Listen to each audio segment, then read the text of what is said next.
We ready?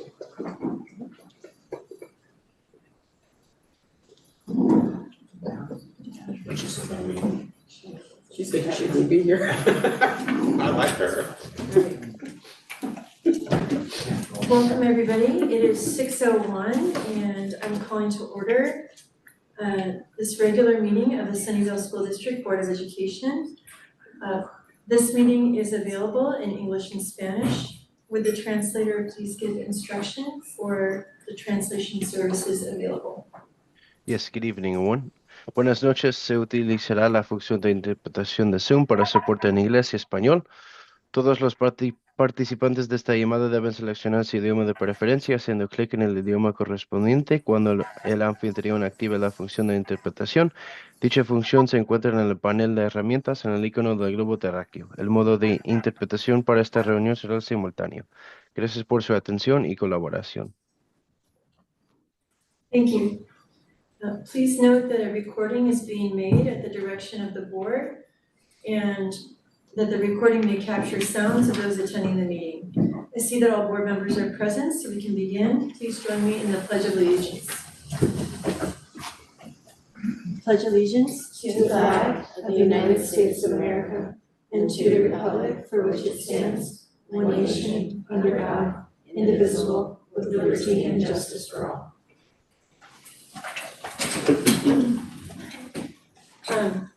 I'd like to invite Evelyn Profeta, Trustee Evelyn Profeta, to please read the Living Land Acknowledgement.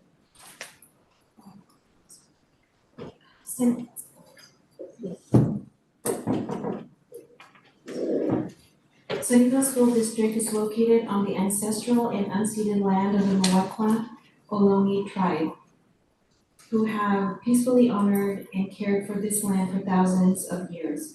We recognize that every member of the Sunnyvale community continues to benefit from the use and occupation of this land. We acknowledge our responsibility to learn from the wisdom of the Ohlone people and to consider how we might work to repair injustices and to move forward together in honorable ways. Thank you. Okay, we're on to item 2, the approval of the agenda. If there's any member of the public who would like to speak on this item, which is solely the approval of the agenda, please use the raised hand feature now. Okay, I'm not seeing any. Board, do I have a motion to approve tonight's agenda? I move approval of tonight's agenda as listed. I second. Thank you. Any discussion? Vote to approve. All those in favor, please say aye. Aye. Chair votes aye and the motion passes. The agenda is approved. It's time for public comment on closed session items. The topics are 4A, public employee appointment, Governance Code 54957, superintendent, and 4B, it's 3B. No, it's 4B. 4B, conference with labor negotiator, Government Code 54957.6, C, SEA, and SCCAMP. Are there any members of the public interested in providing public comment? If so, please use the raised hand feature now. Okay. We're gonna move to item 4 and convene to closed session. It is 6:05. We hope to be back around 7. Thank you.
Let's put this over here and then. Okay, so, it is 7:03 and we are reconvening to open session. This meeting is available in English and Spanish. With the translator, the translator cannot give instructions now, right? Already did. He's already in there, okay. If you would like to join this meeting and hear it in Spanish, please use the world icon feature on the Zoom screen. For those of you joining now, please note that a recording is being made at the direction of the board and that the recording may capture sounds of those attending the meeting. Item 5A is closed session announcements. The board met in closed session to discuss the superintendent appointment and to conference with our labor negotiator, and no action was taken. We're on to item 6, comments from the board and superintendent. And since Evelyn is so new, chatting with her about it, we're gonna start from Peggy and we're gonna Not for this one? comments for the board and superintendent. So we'll just start with Peggy and we'll move down the line. Sorry, I thought there was the whole, all of them before us. Is that not right? No, That's correct? comments from the board Okay. first. Sorry.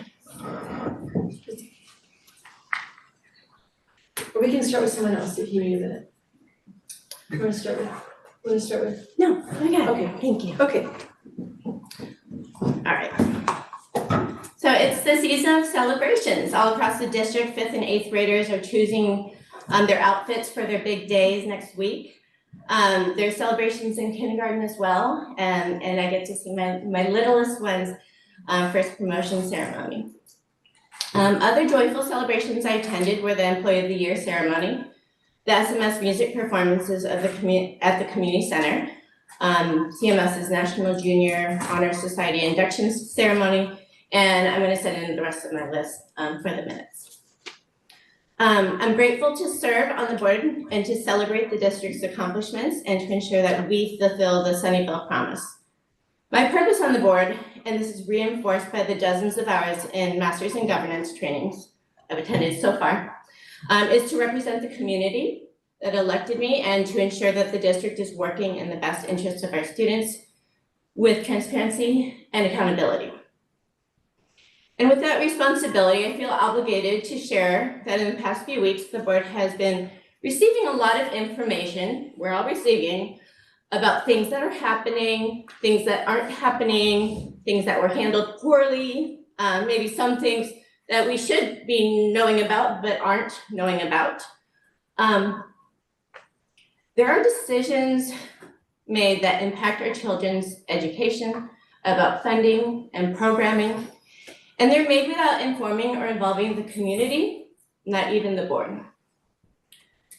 They're big decisions, like whether or not we will have reading specialists at Title I schools, and whether our youngest kids will be taught how to use paintbrushes and pastels, or if that becomes a privilege that only some schools, families can, and some communities can provide for our kids separately. It makes me question how we as public schools are fulfilling our duty to educate all children with equity. A major concern I heard from several staff was regarding changes to the NWEA local assessment calendar at the end of the year. The end of the year data point, which had historically been taken in late May and early June, was canceled. So the last local assessment data point for the school year was from March 2025. 10 more weeks of learning have happened since then, yet there is no systematically collected end of year data point. To compound the issue, the next data point is scheduled for October 2025, which means that there will be no true beginning of the year data point either. As an educator and board member who the public has entrusted me with holding us accountable, I ask why? How can this be? Do we collect data to report it out on compliance reports? Or do we collect data so teachers are able to see how effective their teaching has been over the course of the year? Isn't data to measure student progress during the year and guide and modify instruction as needed? Isn't data to identify areas of growth and support needed, to have an apples to apples way to compare data throughout the year and year to year, and to minimize that and to measure that inevitable summer learning loss. You may remember seeing this topic bubble up in your emails, and we wanted to bring it forward for the whole board discussion, and we're told that we don't call special meetings for that reason. So that's why I am talking about it here. When asked why people are contacting the board instead of the people they report to, local site leaders, and up the chain of command, the answer is that some people do report to the right way and their voices are not heard. And there's no response or action. And the other response is that our employees fear retaliation for speaking up. This is a theme I referred to over a year ago in my comments to the board before I was a trustee. And so with these words, I now want to share my hope and optimism with incoming superintendent, Dr. Gudiel Crosswaite. I'm hopeful that we can center students, communicate, be welcomed on campuses, provide information for transparency, build new partnerships, and create opportunities for truly equitably and innovatively address the needs of all of our students. I'd like to celebrate successes and also dig into our failures so that we provide pathways for joy and purpose for every student in the district. Pass, thank you.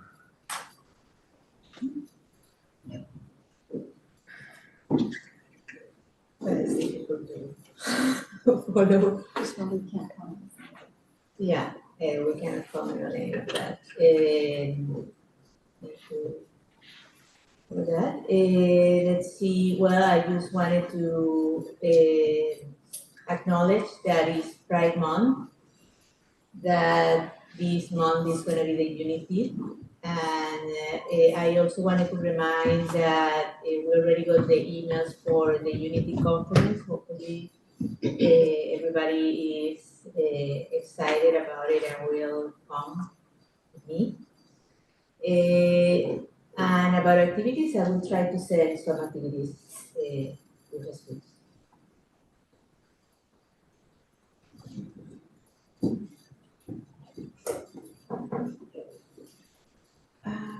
I sent my activities to Jesus, but I just wanted to say that at Fairwood I helped to organize our first in a while family yard sale, and that was pretty cool. We had about 14 booths, different families, and at the same time we had a Goodwill truck donation drive, and at the same time, and it was pretty neat because everything that we didn't sell at the yard sale we took to the Goodwill truck in the parking lot, and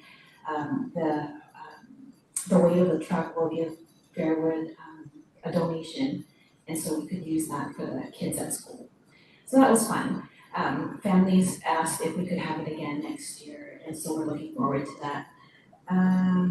Tomorrow my third daughter is graduating from high school at Fremont, so we're all excited about her big day tomorrow. So it's been a busy month.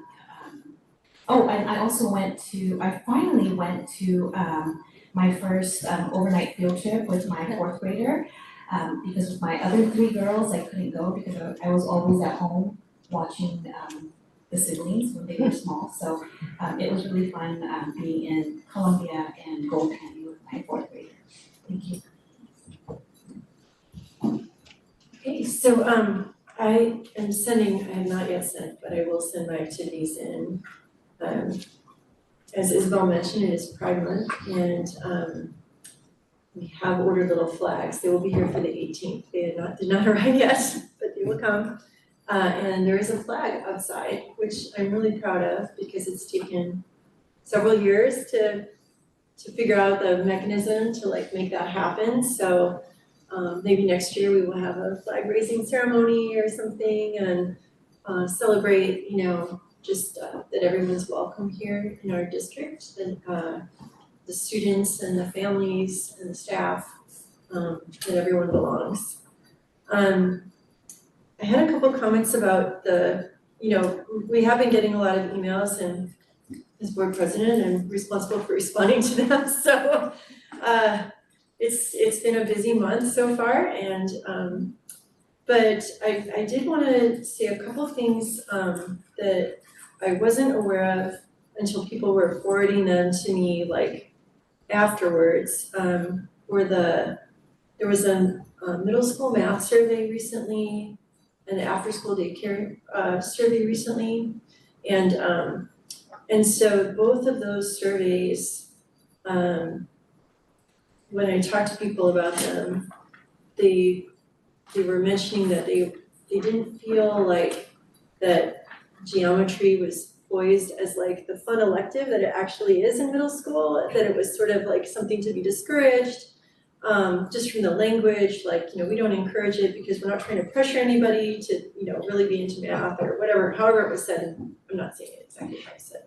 But the idea would be, you know, where they are having geometry, the kids who are in geometry are super engaged and interested, and or if they were not, same thing with the Puntos early morning elective, the way the survey was phrased. I think the survey that we had for the superintendent, we had over 900 responses, and part of that was because they're so interested, they're gonna see the results of that, of what we're doing and giving us feedback, but also there was some like open-endedness on our surveys, so I would just comment that like maybe in the future we could phrase things so that there would be more opportunity for a dialogue. And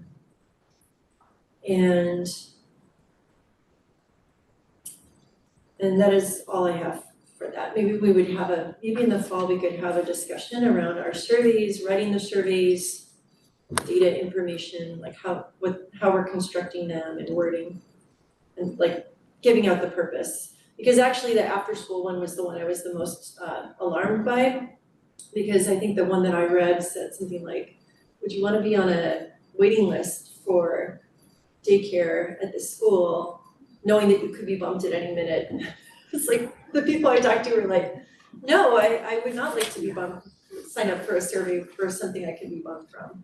So I think if we work on like what is our intention, and what are the possibilities, make it more open and really communicate that would be more helpful.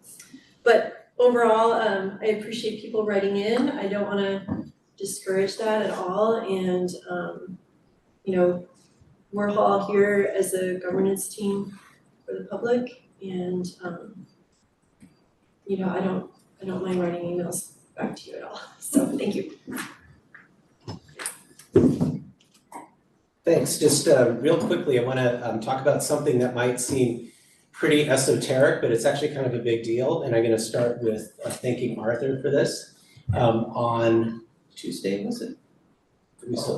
Tuesday, we had the first sale of bonds from Measure C, $80 million worth of sale of bonds. And that's not insignificant.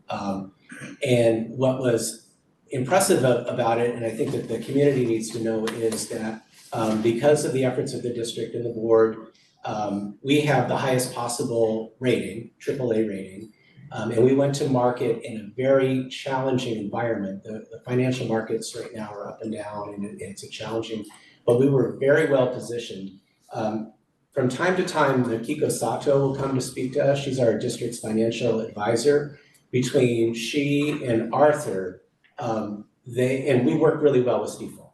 They're the ones that bring the bonds to market. But they made sure, and they called extra meetings, and they were like watching every single little piece of it to get the best possible value for our taxpayers. And I was just really impressive with the effort. We had a very strong sale of that. And not besides saving us taxpayers dollars, it also creates possibility for future bonds because it keeps our overall rates low. So like I was saying, this is a little bit esoteric, but it's one of those things that happen behind the scenes, and I'm just really impressed with the way that Arthur just like really tackled this, worked with Makiko, who when you go to the state conferences, they say, well, who's your advisor? And I don't know if people ask you that, but they'll ask me this, like, who's your financial advisor? When I tell them we have Makiko Sato, they'll tell us she's the best in the business. And so I feel like we have the best in the business over there, working with the best in the business, and it all worked out really well for our taxpayers and for our school district. So with that, we get to start the next phase of Sunnyvale Middle School. So that's fantastic. Okay, thank you. And we are on to item number 7, comments from the Sunnyvale Education Association. If there's an official representative, please use your raise your online hand. The hand feature, raising your hand feature. Okay, seeing none, item 8, comments from the California School Employees Association. If there's an official representative, please use the raised hand feature now. Okay, item 9, comments from the Sunnyvale Education Foundation. I see a member here. I see the president here. Please come to the podium, and we have 3 minutes. Thank you. Yes, I have several members of my board here. I am Michelle Eugenie, of course, the president of the Sunnyvale Education Foundation. And I just want to make 2 quick points. One is logistical. We're all ending our year, and you all are looking at budgets. We approved our budget as well, and I want to give you a heads up that the Sunnyvale Education Foundation has approved over $100,000 in school grants that will be allocated. We've notified the principals of those amounts, and we hope to hit the ground running this year with our grant requests going out to our principals in July or whenever they're back. So they'll be able to consider what they would like and how they could use funds right away. And then we have on top of that another nearly $75,000 in funding for other special projects that we'll hear more about and explore in the fall. So our funding for our school programs, for our student-centered enrichment activities to support all students in our district continues apace, and we're very pleased with that. I also wanted to give a shout out. It is the end of the school year. It's the end of a term for some and the beginning of new adventures for others. And as you are undoubtedly aware, Sunnyvale Education Foundation updated our mission this past year, and we included in there the phrase "in community." And while it may be really annoying to the word processing grammar checkers, because it always gives me a red line that phrase does not exist, I think we can all agree that working in community is very much at the heart of why we are in the world of education, and in particular, elementary education. And so I want to give a special thank you and appreciation to all the folks across our district who are working together in their own ways to support every child in this district. I spend a fair amount of time on several of our campuses, and it brings me no end of smiles and joy to see the little things that happen every day across our schools. And then to hear about the successes of events like our Kids Our Community, things that Sunnyvale Community Services brings to the table, Project Cornerstone, that's not at all of our campuses yet, and its developmental assets. I was reviewing it recently and reminded by all the ways that our community shapes the future success of children. And so thank you to the staff, to the teachers, to the paras, the admins, the cafeteria people, elected officials, district staff, administrators, teachers, and our community partners out here who are so fabulous. I really appreciate all you've done. I wish everybody a fantastic summer. I'm not gone yet. You'll see me again in 2 weeks, but I did want to give that shout out because school is about to end. So have a fantastic summer, everybody. Thank you. Thank you. Okay, we're on item 10, comments from the public. This is the time to comment about things that are not on the agenda. This portion of the agenda provides an opportunity for members of the public to directly address the governing board on any item of interest to the public. However, the provisions of the Brown Act, Government Code 54954.2a and .3 preclude any action being taken on any item not appearing on the posted agenda. Time limits allocated to public testimony are 3 minutes per person and 20 minutes in total for public comments. Speakers are asked to give their name and affiliation so that an accurate record is in the minutes. It looks like I have 1, 2, 3 cards here. Are there any speakers online as well? Okay, one. Still one, okay. So we're gonna start with the people in the room first, and first up is Courtney Jansen.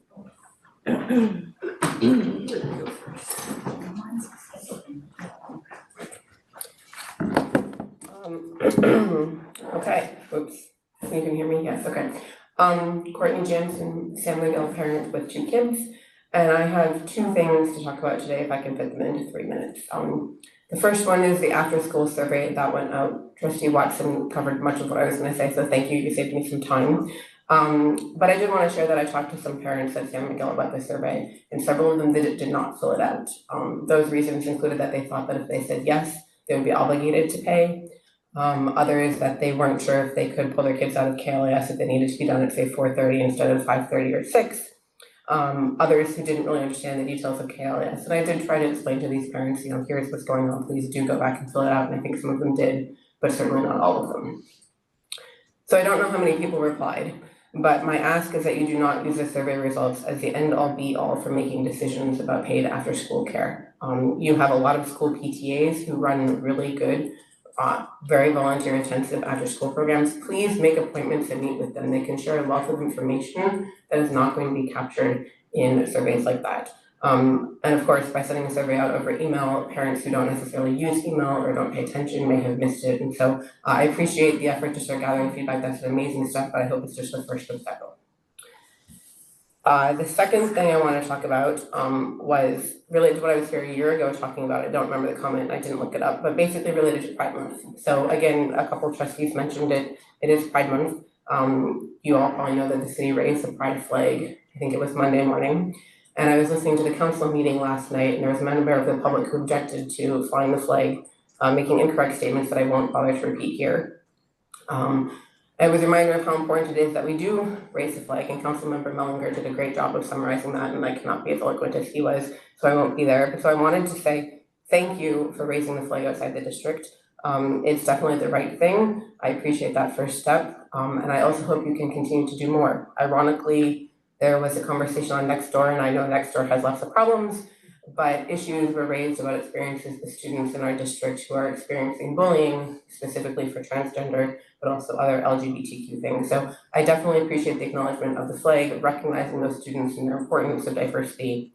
It is in line with our emphasis on the importance of diversity and inclusion. I can walk into my child's classroom, I see posters, we do activities about how our diversity and differences make us stronger. And so I ask the board to continue to go through that, continue to find ways to actively support all of our students who are of the LGBTQ community, and make sure that we are providing them safe environments at all of our schools. Thank you. Thank you. Next up we have Gita Golokota, and after that will be Ms. Jessie Jurek. Good evening, Board of Trustees, Dr. Gallagher. I was expecting Dr. Guriel Crossway here, but he's not attending, I guess. Okay. My name is Geeta Golokota. I'm a parent of a second grader at Alice Elementary School. I currently serve as Sunnyvale School District Board appointed representative of the Community Advisory Committee, CSE, for special education under Northwest SELPA, managed by the Santa Clara County of Education. However, I'm here to speak in my personal capacity as a parent and a community member. I just want to bring a little bit of a background context, so you understand what I'm trying to say. Previously, our CSE2, which included Sunnyvale, Cupertino, and Fremont Union High School districts, met monthly, allowed for close collaboration with the district administrators. That CSE structure was dissolved at the end of last school year, replaced by a much larger centralized Northwest SELPA CSE, which now encompasses 20 school districts and meets only once in 2 months for an hour. This new format has significantly reduced our ability to address local concerns and foster authentic parent engagement. In response, many parents from across the SELPA submitted petitions to their local school boards requesting the creation of special education advisory committees at individual district level. These committees, while not mandated by the Education Code, are an important avenue for ensuring the voices of families are heard and considered in local decision making. In Sunnyvale, we formally submitted our petition to the vote on the April 10th meeting, and several of our parents spoke in strong support. Those comments are available on district's YouTube channel.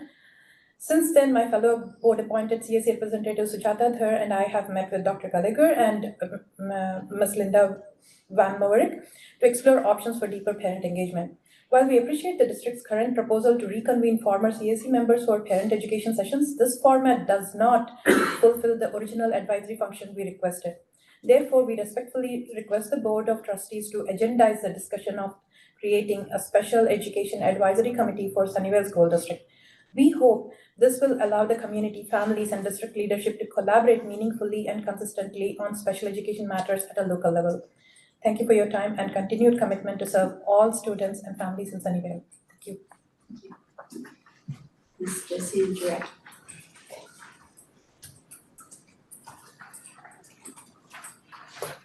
Hello, everyone. My name is Jessie Jarecki. I'm a little bit taller. Let's see. Okay. I have a kid at Vargas and at Sunnyvale Middle School for another week. I'm talking today on my own behalf.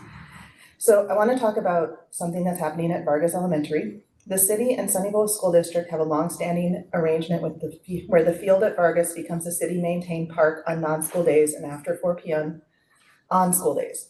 This arrangement appears to be beneficial for both parties and for the community. However, I would like to raise awareness with you regarding a dangerous situation with this arrangement, namely that the park has become an unofficial off-leash dog park. The use of this park has resulted in at least 2 forms of danger for the students and staff at Vargas: danger from a small number of dogs and the dog poop.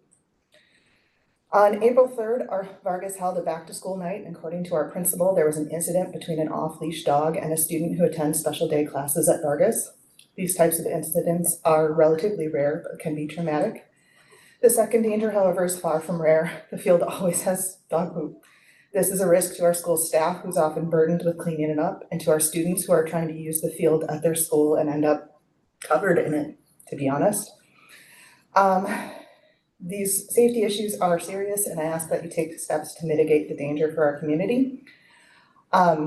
The city has attempted to reduce off-leash behavior by occasionally citing people, but honestly, this is never going to work. It's the only place that is a large field with a fenced-in area. If I had a dog, I would be there too, and I would just picture the citations as a cost of admission.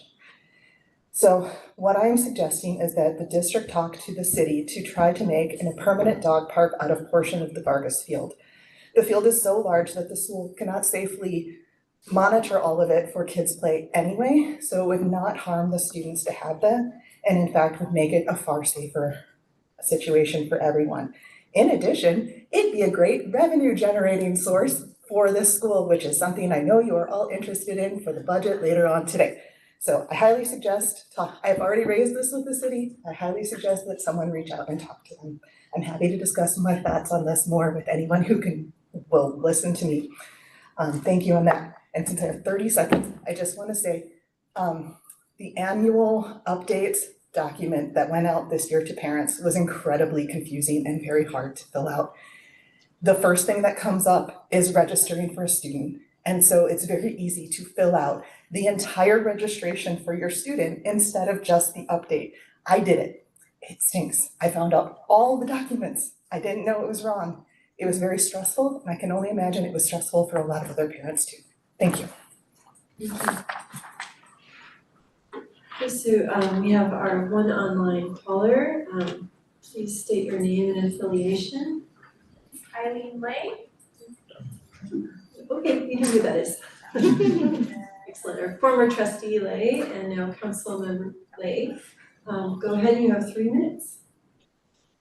Hi, thanks so much for taking my comment. My name is Eileen Lay, Sunnyvale City Council, speaking on my own behalf.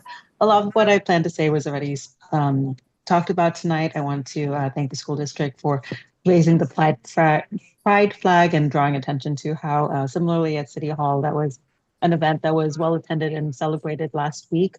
As we all know, with the current political climate, this is an important time to be supporting our LGBT students, even though June is a very short month for the academic year. There are families within the district who may push back on this, who may question whether or why we have business flying the pride flag. And the reason, as always, is to protect and to celebrate our students who feel an affiliation with that flag, who need to feel that they are supported in these times when you have to scroll something like 3 pages to get to Target's pride section, when corporate pride is disappearing, when things aren't profitable anymore. I think it's beholden upon us as government institutions, as educational institutions, to say that we do this not because it is right or not because it is popular, but it is right. Similarly, I wanted to piggyback on Gita Golokata's comments about forming a district special ed advisory committee. I think that's a fantastic idea, and it was something that was discussed while I was on the board. We talked about having a specific board representative to this community, to this committee that would be assigned during the general committee assignments, and I look forward to seeing that agendized and discussed in the future. Thank you so much. Thank you. Okay, we are on to item 11, consent agenda items. Any item on the consent agenda is subject to review and discussion prior to being approved by the board. If necessary, any items may be removed for separate action. The public may address the board regarding any items on the consent agenda.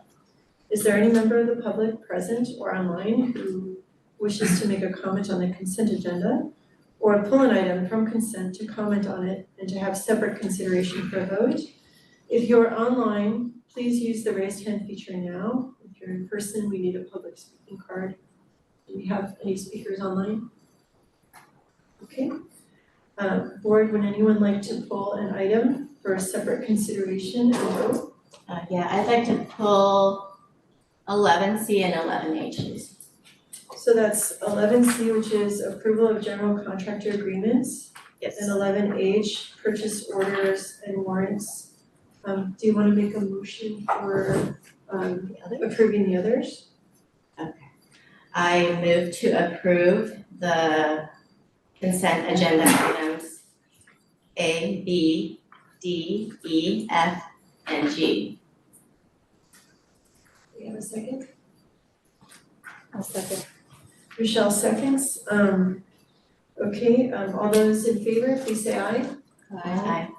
Chair votes aye, and those items pass. Do we need a motion for the second one? She's pulled them, we just get to talk to them about it? I think you should Our probably. process is always make a motion We before make a motion, discuss. okay, so great. So can we for the purposes of discussion, can we make a motion to approve items 11C and 11H? But I think they need to each be handled one at a time. Can't do them together, right? Okay.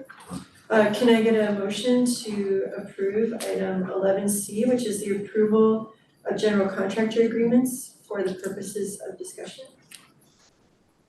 I so move. Okay, do we have a second? I second. Thanks. Okay, Peggy, go ahead. Okay, so I wanted to pull this item because I want to point out that there's many contracts in here. And while we're being so conscious and aware of how we're spending our money and making sure that we are accountable, there are a couple that I did get like written responses about, but the one specifically, or no, there are two that I was kind of more curious about. The first one was the Tracy Benson Consulting, and that is a person, Dr. Crystal Harden Lindsay, comes to work with the district, to work with the administrators, and I've heard very positive things about her and her contributions, but I don't know what the outcomes are, and I'm wondering if we could learn more about those services and have a evaluation process for principals to support them and to support the community. That's something I've asked about for a couple of years, just as a member of the public, and something that I think would be really important.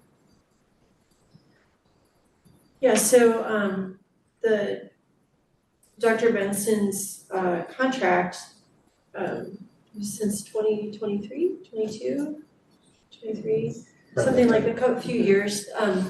So it's evolved into a principal coaching cycle where someone working one-on-one with principals and leadership team, right? And it is a large contract, so I think initially we were given like a scope of like what it was, but because we have new board members, maybe they weren't aware of, or they're not as aware of what some of these larger contracts are. I think that, you know, since Reed was on the board, like that was the whole idea of like having support for the principals. It's a big job. They have all the kids, they have all the families, they have the whole staff, and then they have their district work. So we want to support them and help them grow. I think for me, you know, continuing to talk about whether this is like an in-house position or, you know, through this particular provider, I wouldn't want to take anything away without anything else in place. We're having a new superintendent come in. I feel like, you know, probably the first several months of the maybe the first year we'll be evaluating like what's going on and getting feedback about like what things are going, so like how things are going. As far as like the report out on how it's going, I think that's something that like maybe we just discussed when we're talking about development of procedures around that, or Well, maybe they can find, because we did, couldn't tell you if it was 3 months ago or 9 months ago, but we've gotten some good updates on that over the last couple of years, so maybe there's a way to find that stuff to send to Peggy to kind of give her that information that we've had. or maybe it's an annual thing, because I think the board when we were getting into this, the board was doing a lot of anti-racist work and equity work like ourselves, right? And we were very involved, and we had consultants come in and work with us on it as well. And so maybe now that it's off to the teams, my question for it was, you know, when is the whole district getting it, right? Because if it's like moving down, we had talked about like a progression, right? Where it starts at leadership teams, and then it goes to the principals and stuff, and like, I know some of the classrooms, teachers have had different kinds of equity training from different Yeah, people. because as I understand, Bridget, you say that it's coaching, but it's mostly coaching related with anti-racism and equity. It's not That's right. general coaching leadership. Right. Okay, So but then it's only for administrators, and we always are asking how about the teachers, how about everybody else, the bottom tier, how much time and investment. So, I mean, for me, I would be interested in approving the contract because it's a not to exceed amount. It's not like we're writing a check for this amount, it's being used this year, and then I would like to give the superintendent the space to evaluate that and then to really talk about like how we're supporting people. I mean, I wouldn't wanna. We can provide at a later date a little bit more detail into exactly what's involved, because it's from the discussion that you have a general idea, but not exactly. Yeah. So I think that would be helpful. And there's different efforts going on, right? There's different consultants we use for different things, so. yeah, I'd like to see the impact on our schools, like what should we be seeing as a result of this training and consulting? And yes, absolutely, I believe that we should discuss all this with the new superintendent as well. That's just something I want to bring attention to, because I think these transparency around evaluations is important for everybody. So you're saying you're thinking of like a baseline expectation, so if we've had like all the principals are getting like their individual equity journeys, right, they're working one-on-one with somebody, but you're saying you're interested in the outcomes for the students and the school culture? Yes. Okay. So are there further questions or thoughts on that, or are you comfortable approving the contract for the year? Mm-hmm. Okay, so all those in favor of approving 11C, please vote aye. Aye. Chair votes aye and the measure passes. Okay, the next one is 11H, purchase orders and warrants. Do we have a motion to approve for purposes of discussion? I move we approve 11H7, number 7, the contract for, Just 11H. just 11H. We just did the contracts, so now we're on to H. No, we didn't, we just did the one for Just that one C, or we're voting on each of them C was separately? all the contracts. That's was not all the what we con- just voted on though. We voted on all the, Yes. oh, okay. We voted, yes, we did that, Yep. and then we also did the separate one that was pulled, and now we're about to do another one that was pulled. Yeah, 11H. Yeah, 11H. Okay, that's my motion. Do we have a second? I say. Isabel seconds. Trustee Ms. Rich seconds. Okay, discussion, go ahead. We're asked to approve $2.3 million worth of purchase orders and warrants, and I think it came as a surprise, and I know that is in Ed Code and isn't in board policy, but reading through all of them got me thinking about equity as well. So I didn't feel comfortable having this much money. I didn't feel comfortable having this much money on a consent agenda. That's all I wanted to say. So the question is, would you wanna have a discussion of it if it's a large dollar amount? Cause I think the bigger ticket items, I believe, were contracts for, whoops, I'm on the wrong one. I think the bigger ones were reimbursements to general contractors for our buildings. Yep, those are the biggest ones. And those normally are handled by the bond also, by the bond committee. So the Citizens Bond Oversight Committee is typically looking at those as well. But do you have any in particular that you were like saying, oh, I would want to? Actually, I got a lot of answers in the ones that I submitted, and they were fine, but I just wanted to point out how big of how much money we're being asked to approve, and I didn't find it appropriate for consent. The last one that we approved was in March, and that one was for 10 million, and So Yeah. I have a question. When you sell $80 million for the new building, you want them every time we pay those 80 million, like 10 million, to come here and make a presentation of each? Because a lot of this is for facilities. yeah, no, I saw all the facilities ones, those aren't the ones that I had questions about. You wanna give us an example of the packet review, just so we can understand better? Yes, I do. I mean, or you can send it to us later. Okay. Like if What she the said, yeah, the board wants to go through it and. no, I just wanna understand because she has a question about it and she I didn't has- understand this process, and I already did my Yeah. master's in governance finance thing, and they didn't talk about this warrants and purchase orders, right? Yeah. So I'm like, I just wanted to It totally- know about this. It totally makes sense. It's a big Okay. number and it's Yeah, routine, but like, wow, a lot of money routine. That totally makes sense. So I almost wonder if like, right, that this is like you like sit with Mike and probably Arthur gets brought in to kind of talk through this process, right? I mean, so from my perspective, doing this for however many years, right, is that like, yes, they're big numbers, like, it's just a routine thing that we are doing and essentially, right, like, to go into details feels very nitpicky, like if we don't trust the process, then we should, I mean, to be totally blank, then we should have a new CBO, right? So I'm not calling you out because you're new to space, right? But I'm just saying like generally, right? And I think the reason it's here and like consent, it's because it is just a routine, we just approve it, but it is out in the public, right? So it is out there. So, right, generally, not our district, but just generally, people are less likely to be fraudulent and do things knowing that whatever we do, like every 3 months, every 2 months, or every month, I don't know, but however often it happens across the country, or at least across the state, in every city and every school district, right, it's public information. Sure.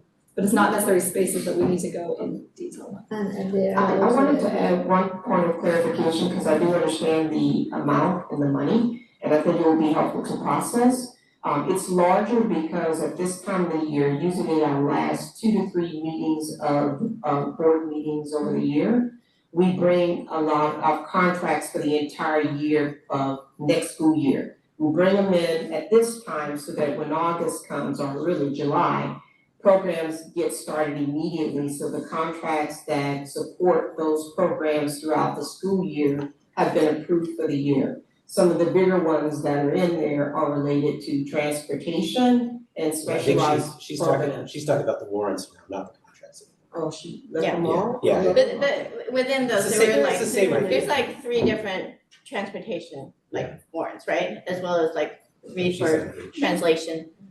So that I was curious about that, why there's that duplication and just the big amount.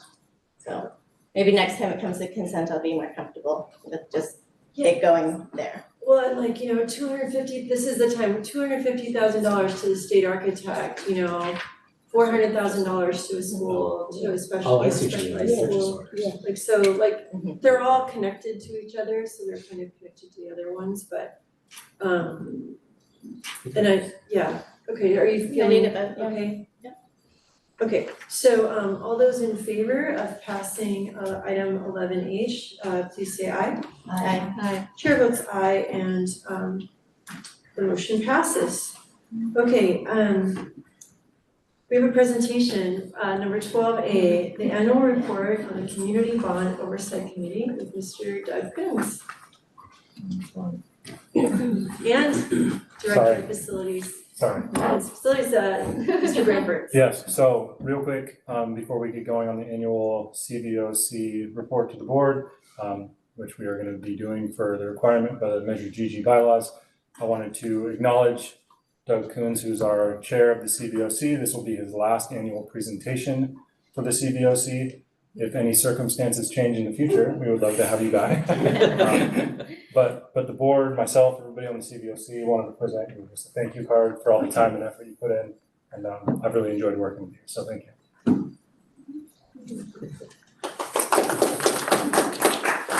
Oh, shucks.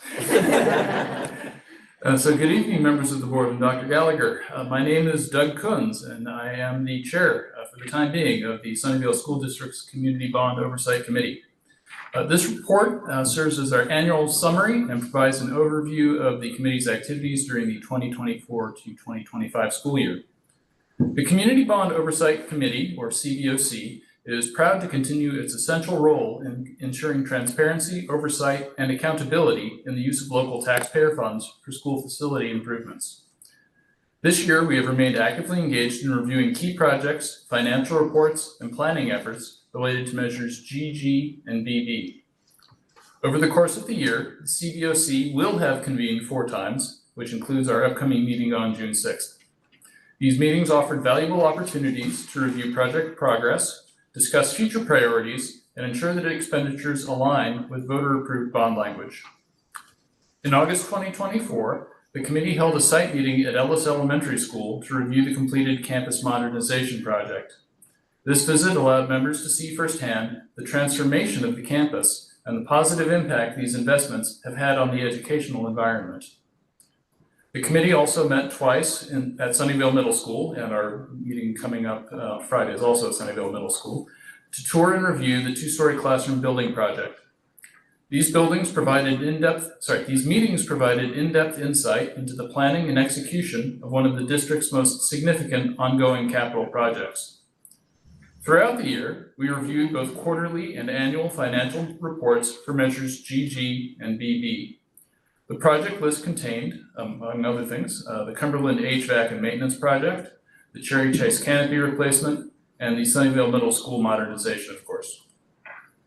We appreciated the comprehensive updates from district staff and valued the opportunity to learn about Sunnyvale School District's vision for the future allocation of remaining Measure GG funds across other campuses. These plans demonstrate a commitment to strategic student-centered improvements.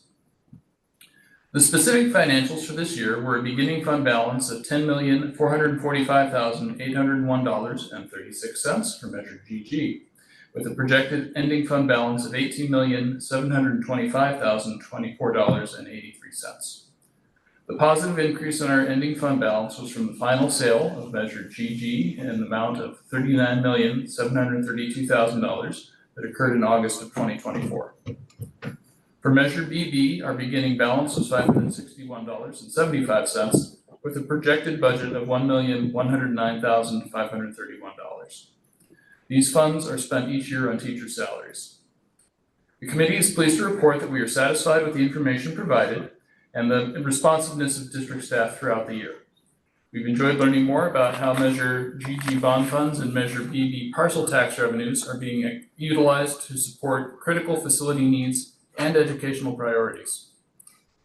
Tonight also does mark my final meeting as member and chair of the Community Bond Oversight Committee. Serving in this role has been a privilege. I've deeply appreciated the opportunity to work alongside dedicated community members and committed district staff who care so much about our students, our schools, and the responsible stewardship of public funds.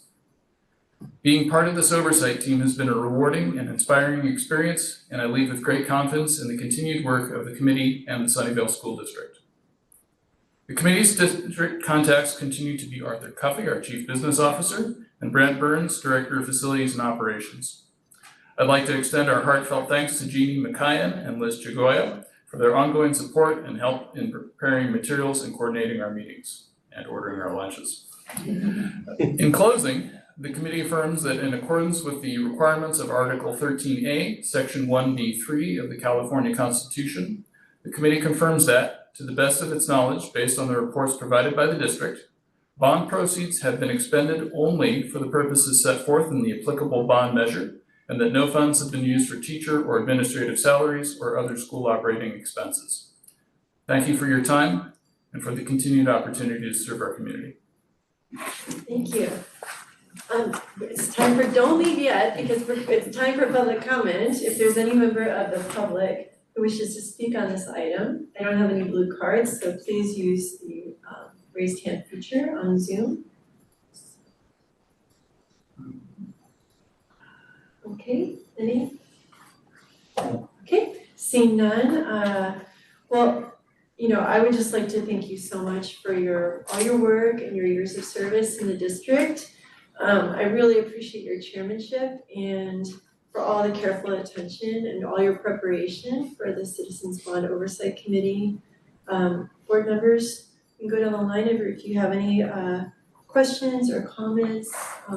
Thank you for the very thorough report. I'm always so inspired by your participation and your commitment to our community. And I appreciate that you've chosen to spend your time here with us for our children. And looking forward to other opportunities to work alongside you. Yeah. So yeah, thank you for all the years that you have given to the bond committee and to also be part of all the volunteering for the district and things for the district over the years. You will be missed, and we hope to see you in other committees or in other ways. Able to work with you. Move back in the. Yeah, feel free to move back to Sunnyvale School District. So anyway, We'll see what I can do. Yeah, we do have two positions open on the committee, one open now, member at large, and then one would be, I got back in packet review, one would be for a specific role for someone with a student in our school district, and we're gonna talk about. No, somehow it struck me, there was a question about, representing the different trustee areas, and I hadn't thought about it that way before, but that would be like a really great role of the board. Like if you know people in your trustee area who might be interested in this to help us recruit for it. I think some of the barriers is sometimes people feel like it's gonna be too complicated of a topic, or it's gonna be too, it's meetings in the middle of the day. They're typically in person, but other than that, we want to cast a wide net. So I think that's a great opportunity for trustee. Yeah. So we need representatives. Well, not legally need, but it would be nice to have representatives from North Sunnyvale, some more. So I think that's great. The questions you get to have answered are things like, why did the school doors in school classrooms cost so much? Things like that. Things like that. Yeah. But yeah, so thank you again for all your work and all your chairmanship. So thanks. My pleasure. It's been interesting work and happy to do it. Thank you, Doug. Okay, we are on to item 13, review and action. 13A is the approval of the Bishop Arts Focus. Dr. Tasha Dean, Chief Teaching and Learning Officer. Perfect. Now, if I can see it, that'll be good. Before we get started, I'm gonna precede Tara, who is the principal at Bishop Elementary School. As a part of this request for a review and action of the Bishop Arts program, one of the things that the board had wanted more clarification on is how would this impact Prop 28 funding and programming throughout the district.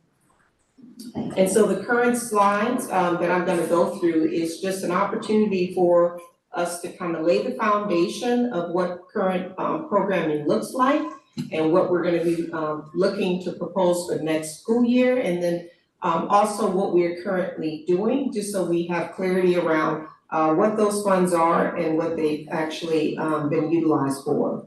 So the first slide here talks about our current programming.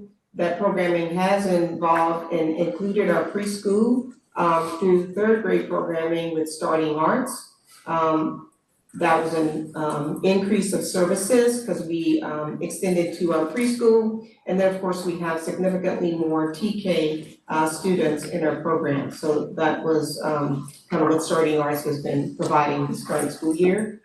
That service has included a 6-week rotation. That rotation has included either movement, music, theater, or visual arts.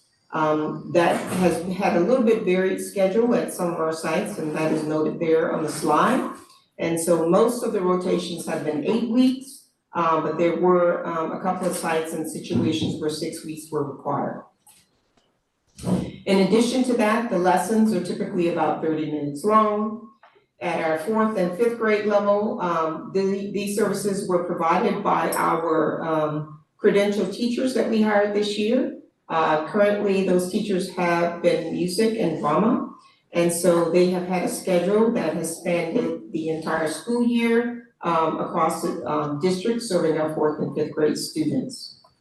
And then at the middle school, we added an additional teacher there in drama. And by doing so, that allowed us to add additional sections of electives in that particular discipline area. And so we added to existing music and visual arts classes at the middle school level. As we look to next school year, we have taken in information through our LCAP process and then also through a few sessions on Prop 28 specifically, including a collaboration opportunity where we discuss these items with the Sunnyvale Education Foundation. And so as a part of that input, as a part of the teachers who actually have been a part of the programming this year, we are proposing as we look to next year and working to solidify what the program will actually be. We will continue working with our Starting Arts program. They will continue to serve our preschool through 2nd grade programs. There will be one exception to that, just based upon the number of sections that are needed. 3rd grade at Cherry Chase and Cumberland at this time will also be served by the Starting Arts program at this time. There were some questions with regards to our shift from 6 and 8 week program to 12 weeks. That request came specifically from our school sites, from some of our families, and also in particular from our teachers who are running the programs. They found that we're not able to go as deep as we need to around some of the programming and provide more exposure to students. Also, by going to the 12-week, it would afford more opportunities for performances during the school day for students, and then potentially some evening opportunities at the end of each of the semester programs. These programs last 24 weeks, and they will continue to be 30 minutes long. In addition to that, at the 3rd, 4th, and 5th grade level, we would be adding 3rd grade in by shifting to the music, allowing us to increase collaboration with teachers, strengthen our program, increase our alignment. In our conversations with Starting Arts, one of the things the teachers have shared, and Starting Arts as well, is how can we strengthen our collaboration together. So they are designing their instruction, meaning Starting Arts, so that they lay the general music types of concepts and movement and all of that for our younger groups. also given attention span, developmental needs, et cetera. And then that would prepare students who are moving into third, fourth, and fifth grade to go deeper in water with the ultimate goal of transitioning students to our middle school programs with hopefully fueling those programs with students who have more interest and more skills moving into the middle school level. And then finally, with our middle school programming, we will have a drama music teacher. And at this time, the goal with the middle school programs is that the teacher would serve as choir for Sunnyvale Middle School because they have some theater programming. And then for Columbia Middle School, that would extend to the drama program. The last slide, one more please, thanks. The last slide at this time is the proposed Starting Arts program that they're looking at for us to give you a sense of what would be offered at the, it says TK, but because that's kind of this programming specifically. At the preschool level, it's a little bit different. It's still around creative movement, but at that developmental level. And then that would extend to third grade. And so at this time, that would be what the offerings are for Starting Arts. I want to reiterate that as Tara comes to provide the additional insight and points around the Bishop program that is coming forth for your consideration and approval tonight, that is completely separate from our Prop 28 program, including the programming as well as the funding that goes with that programming. And I just wanted to be sure you have that clarity about what's happening. So as you listen to details with regards to the Bishop programming, we have that clarity as we make decisions and considerations this evening. And with that, I'll turn it over to you, Tara. Thank you.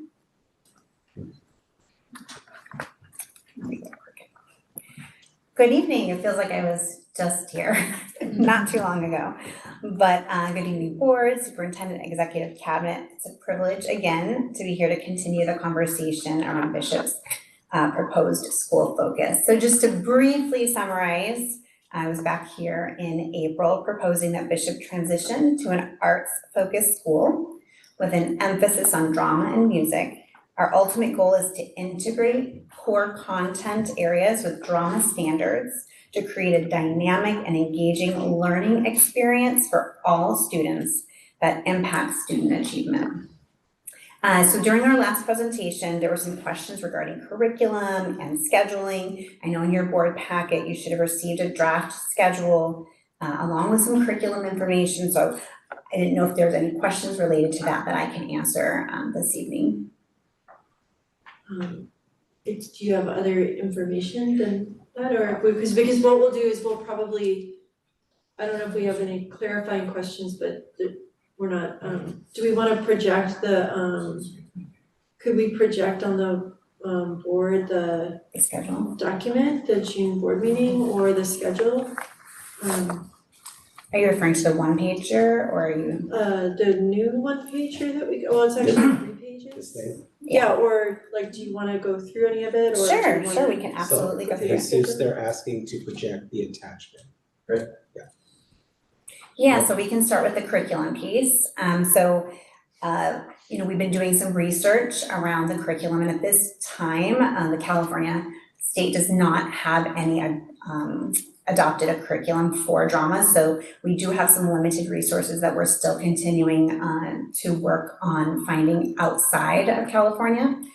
But we're working closely with our hope to new teacher, be our teacher, so that we can create a scope and sequence more or less also that's going to meet the needs of our students related to the core content that is being taught in the classroom. We would really want to create an integration.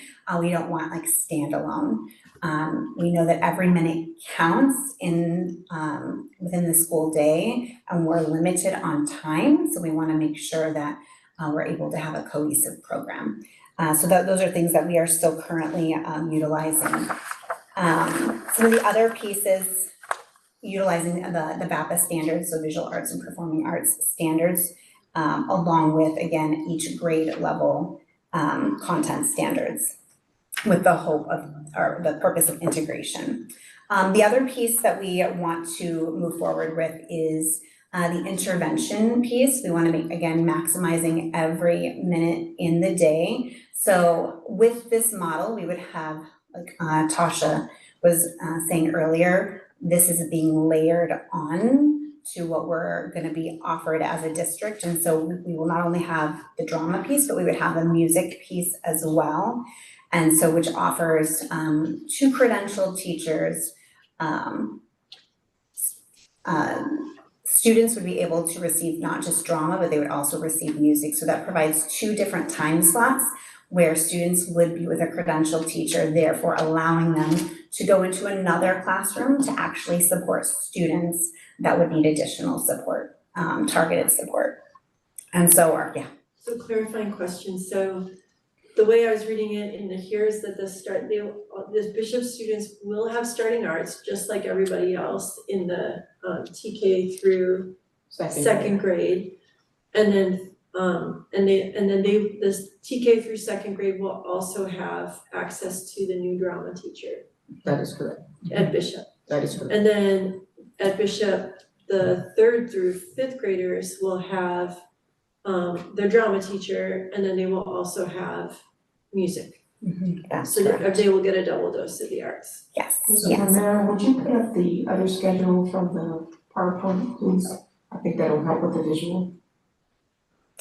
And then referring to that, so the TK through second, because we're using starting arts, still is not necessarily a credentialed teacher. So the intervention piece would only apply to the 3rd through 5th grade teachers. The previous one, I'm sorry.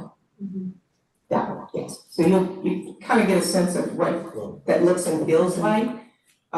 This is just a draft with the music schedule integrated. You'll see what that looks like and kind of where they're flowing and how they're flowing from school to school. You'll see where Bishop is targeted on that schedule. You go to the other schedule, Mr. Morero.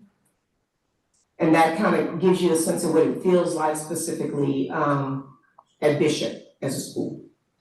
This one's drama. Correct. So then there's another schedule that would have, like, if we looked at it, it would have drama and, it would have like Bishop's schedule and it would have like drama and music on there. Yes, and that one was in the packet. I think it's the third. I have a copy of it if you'd like to It's have the it. third, it's the 3rd page in your document where it talks about the 3rd grade music on Tuesdays and Thursdays drama. Right, but I mean, just for the. The whole thing, school, yes. like how that works, I was thinking that's a lot of hours for somebody. So the music, just clarifying question again, is, so the music sessions are 30 minutes and drama is 40. That is correct. And the intervention would happen during drama? And music. I see. Yeah, so twice a week, the teacher would be able to push in, 3rd through 5th grade teachers would push into other classrooms to provide. After November. After November, correct. Yeah, we want to give them some time in the classroom with the drama and music teacher because again, the goal is to have integration and we want to make sure that there's cohesion. And so giving that time to embrace and get to understand the elements are really important, so. And this is not only for 24 weeks, isn't it? It's for the whole year. And so it's twice as much because it's not just the 30 minutes that everybody else is getting, but it's 30 minutes plus 40 minutes a week. But the starting arts is on the same schedule as everyone else, so. That is correct. But it's the 3rd through 5th grade who actually get the longer day, the longer year. That is correct. Because 3rd through 5th grade get 36 weeks or 30, however many weeks instead of 24. Okay, any other clarifying questions? Yeah, so in these scenarios, we have no visual arts at all present at any of the schools, is that correct?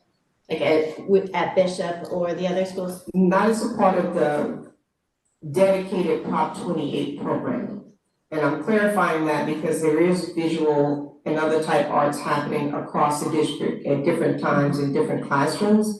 And as a part of the Prop 28 specific funding, we're looking at that programming being possible program we can offer after school, but not during the school day at this time, based upon the feedback of our teachers and some of our family and community members.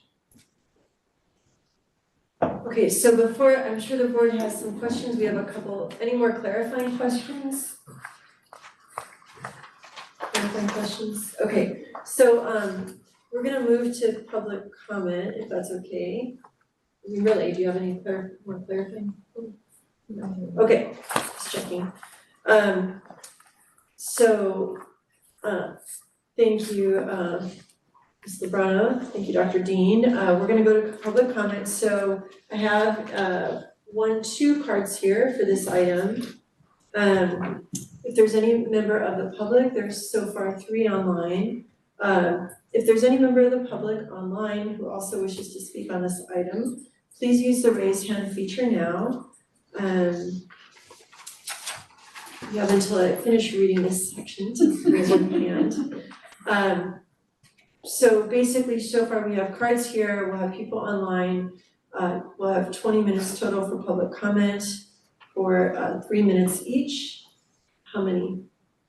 Okay, so it looks like I'm seeing 10, is that 5? Okay, just checking, because 2 people have their hands up. Okay, 5 people. So we're gonna call it at those 5 people. We're gonna go with the people who are present in the room first. And the first person I have is Ms. Courtney Jensen.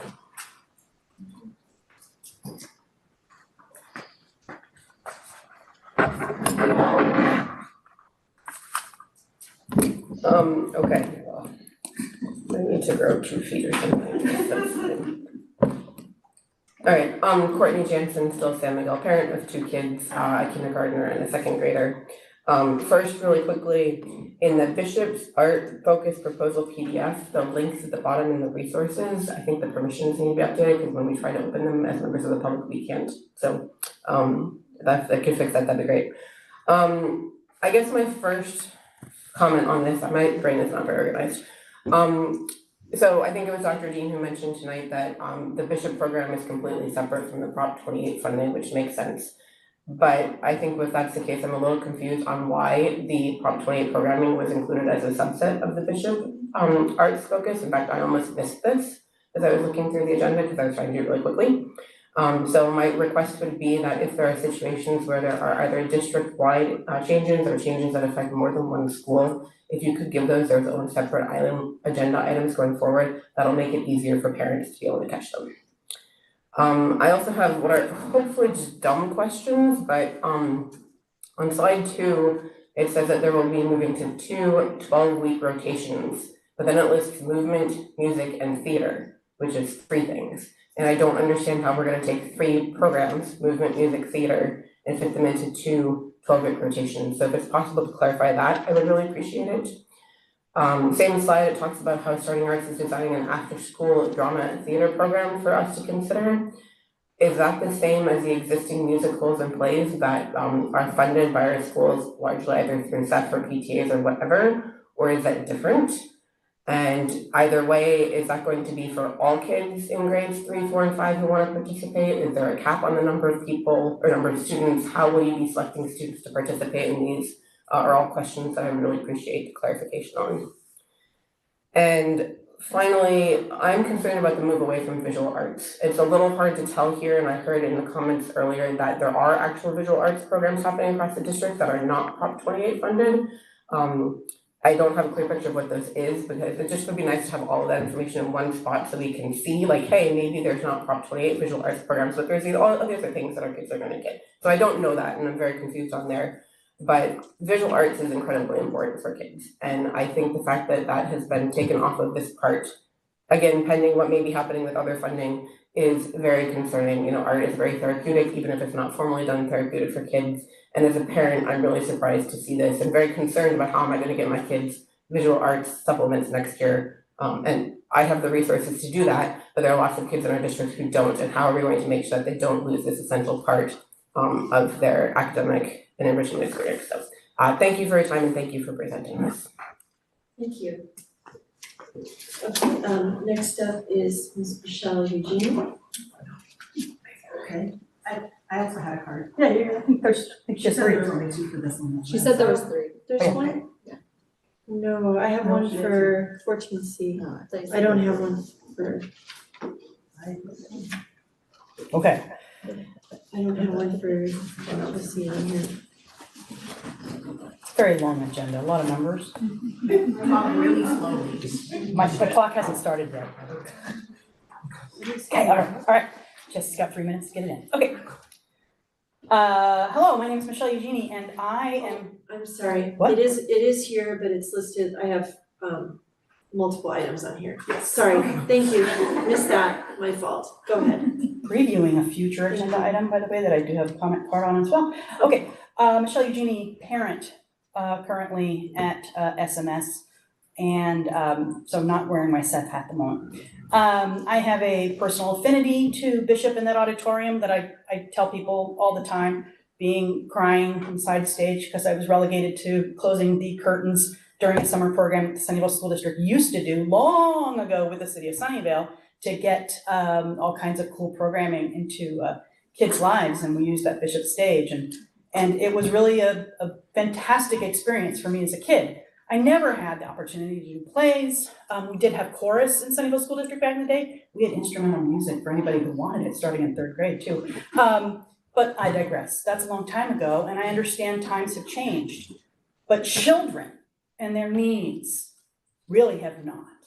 And every child deserves to have really fun, fabulous, enriching, arts-based experiences, not at the whim or the desire or the comfort of their classroom teacher who may or may not be doing visual arts. And I think that's what we find the majority of the visual arts material, unless it is heavily PTA parent at the more engaged school communities is offering. And so every child deserves this. I want to applaud that everything I have heard Ms. Lebrano present previously and tonight sounds fabulous. And I am 100% behind her in pursuing all of those things. It's you all and everybody else that I'm reminded of that Goldie Hawn movie where she goes to speak before Congress. I'm gonna be watching you like a hawk because the devil is in the details. I want this program to succeed. I want it to be meaningful for our students. And I want for this to have the support, emotional, physical, logistical, financial, that it needs in order to be meaningful to these students. Otherwise, that schedule for a 1st grader, wow, that's a lot going on in their week. I mean, I know there's specials and all that, there's all kinds of things, but we got music this day, but it's not that music, it's a different music. And then we have music with this teacher, and then we have drama with this teacher, and theater with this teacher. I'm sorry, what? It's confusing. And so there's gonna be a lot of lessons learned, and I anticipate it's gonna evolve. I want it to evolve well, I want it to evolve with intention, I want the program to exist and be supported with integrity. I want a really good quality performing arts school here at Bishop, not as a, well, isn't that nice, we gave it a label, which too many programs in our district have gotten in the past. Thank you very much. Thank you. Ms. Jessie Jarecki, thank you. I also see that you're on for 14B as well. So I'm talkative tonight. Sorry, Courtney. Hi, I'm Jessie Jarecki. I'm a parent of 2 kids, one at Sunham. Anyway, okay. So I wanted to also reiterate what Courtney mentioned about the packets. I appreciate, Dr. Dean, that you said that the Prop 28 slides were in reference to a question asked by the board. However, I want to mention that this is something that is incredibly of interest to parents throughout the community. In fact, Seth hosted a wonderful roundtable with the district about these programs. So to have these slides in as a subset of the Bishop focus area feels really hurtful to some of the parents that participated in that because it feels hidden. We couldn't see it. The only reason I knew about it is someone flagged it for me. So I just want everyone to make sure that as much as you want to be responsive, absolutely, to whatever questions there are, to make sure that as the public is looking through these, we also still know what's going on and it doesn't feel like something that was hidden from us for whatever reason. The other thing I wanted to say is I also love the idea of Bishop having a focus that is such a powerful, important, hopefully well-supported, hopefully financially supported program. I want to say that these focuses are very hit and miss throughout the district. And it would be really nice to make sure that it's not just whatever school of the day is getting their focused on. We have all of these schools that have this, and we really need to pay attention and make sure that they're all supported. I know Vargas's has had very intermittent sport. It hasn't had this kind of program. I watched this presentation and I'm like, I want that. I'm fine, I'll take that. You know, like just something that can help our kids get the same kind of focus and attention that they deserve. Thank you so much. Thank you. Okay, we're gonna move to the online speakers. Go ahead. Chris Wilson. First, we have Alex Calder, followed by Veronica's iPhone. Hello, can you hear me? Yes. Okay, so my name's Alex Calder. My daughter's a first grader in the Juntos program at San Miguel.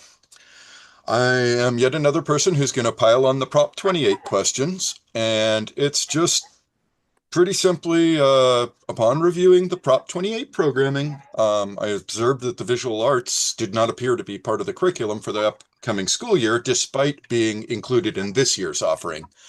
And I would appreciate some insight into the reasoning behind this decision, and perhaps to learn about the outreach efforts made to gather feedback from both parents and teachers before tonight's presentation. And I don't need to speak past that. I thank you for your attention on this matter. I don't know if Prop 28 was tucked in this, even though it should have probably been a separate agenda item, but that probably leans back to communication. So just communicate with us, guys, and please, think about what we're saying.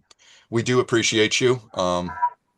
We'd like you to appreciate us. Thank you kindly. There it is. Thank you. Next up is Veronica's iPhone, followed by Kristen Kuramoto. Hi, my name is Veronica Brand. I'm also a parent at San Miguel. I have two kids, a 5th grader and a 2nd grader in the Juntos program. I too am echoing the comments about Prop 28 and asking, I'm excited to see that kids will be doing more in-depth stuff, especially related to music that will build on each other throughout the year. Also curious what happens to visual arts during the thing. Just wanted to share that it's important to me and my children. I can see that my daughter at some point got it in her head, she's a 2nd grader, that she can't draw. She just likes to color. And I am fortunate that we do have an after-school program that I was able to get my daughter into at San Miguel, and where she's been doing visual arts for 8 weeks. And I can see how much that's changed her to just have that practice, that encouragement from an art teacher, the idea that everyone can draw, or everyone is an artist and you can share your perspective in many different ways.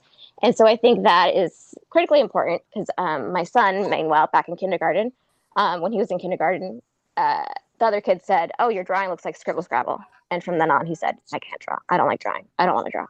So wondering, what are you going to do to make sure that students still have access to visual arts, and how you're going to support teachers? I know that at our school, there is a teacher who gets funding from the PTA for extra art curriculum, online art curriculum. So I see there is a need for teachers to have access to that, and for just more support in that way. And I'd love to hear more about how that support is going to happen throughout the schools. Thank you. Thank you. Next up is Kristen Kuramoto, followed by Laura. Hello, this is Kristen Kuramoto. Can you hear me? Yes, thank you. Hi, I am a parent of 3 students in the district, 1 at SMS, 2 at Cherry Chase. I happen to be the Cherry Chase PTA president, but I'm speaking tonight as an individual. I also just wanted to comment on the Prop 28 items. I want to point out that there are some errors on the first slide about the current programming. Cherry Chase did not receive the visual arts rotation this year. And as far as I know, there is no visual arts programming at the school. If individual teachers choose to teach a lesson of some kind, I know that there are occasional one-off projects, but there's no I wouldn't count 2 projects throughout the year as visual arts instruction per se. So yes, I would like to see more emphasis on visual arts instruction.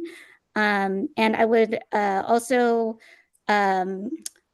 like to see as much, or I would like to see more, I don't know if effort is the right word, but emphasis on curriculum and instructor support for the Prop 28 teachers as other subjects get. I have heard through the grapevine, I don't know the accuracy, but just the fact that this seems to be the parent perception that the new teachers this year, of course, the program's new, of course, there's going to be kinks to work out, but that they weren't given much direction on how, like, what the district's expectations for the program were going to be.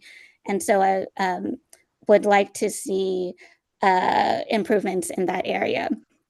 I do appreciate that we are getting some kinds of arts instruction, and I just would like to see further improvements with that. And echoing the comments that this is an area of concern among multiple parents within the school, and I do hope that the district will consider having this be its own agenda item in the future. Thank you. Thank you. Next up is Laura, and lastly, Jesse Weinstock.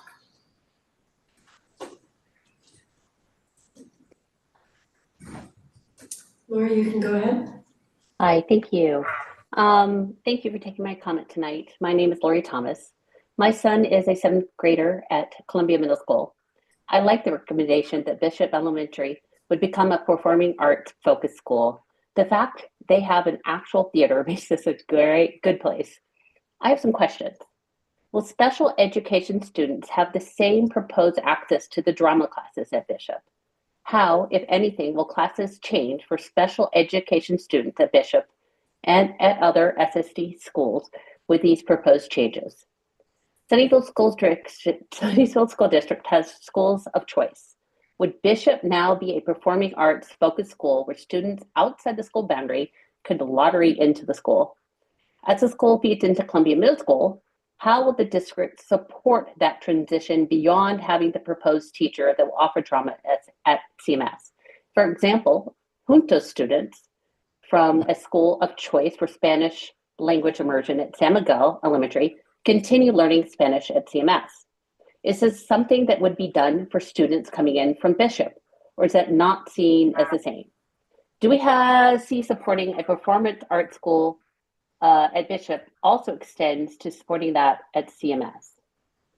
Is a drama music teacher split between the 2 middle schools enough to support both programs, especially at the performing arts school Bishop students as they come into CMS? How do we see the program evolving over time? I also want to echo the comments about Prop 28. What will happen to the students that do not have visual arts to draw, paint, create at the early grades? How will we, the district, support our younger students in the coming years? I will email my comments tomorrow to the board and look forward to your answers. Thank you. Thank you. And finally, Jesse Weinstock. Go ahead, Mr. Weinstock. Hey, can you hear me? Yes. Awesome, thank you. So I am speaking tonight for myself as an individual who has worked in Sunnyvale School District for the last 8 years, and with a particular lens as a site representative, an SEA site representative for the last 5 years. Specifically, I would like to speak to the point made by the speaker at the podium earlier.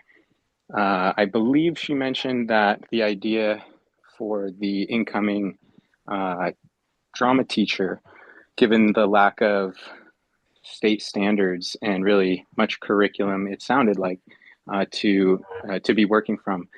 I would like to just propose the consideration to the board and really everyone listening that for in the spirit of sustainability of the program and high quality education for the students, I would like the board and everyone listening to consider the possibility that not having a curriculum or standards to build from, along with being expected to, I believe I heard, create a scope and sequence for the district, or at least to collaborate on that effort.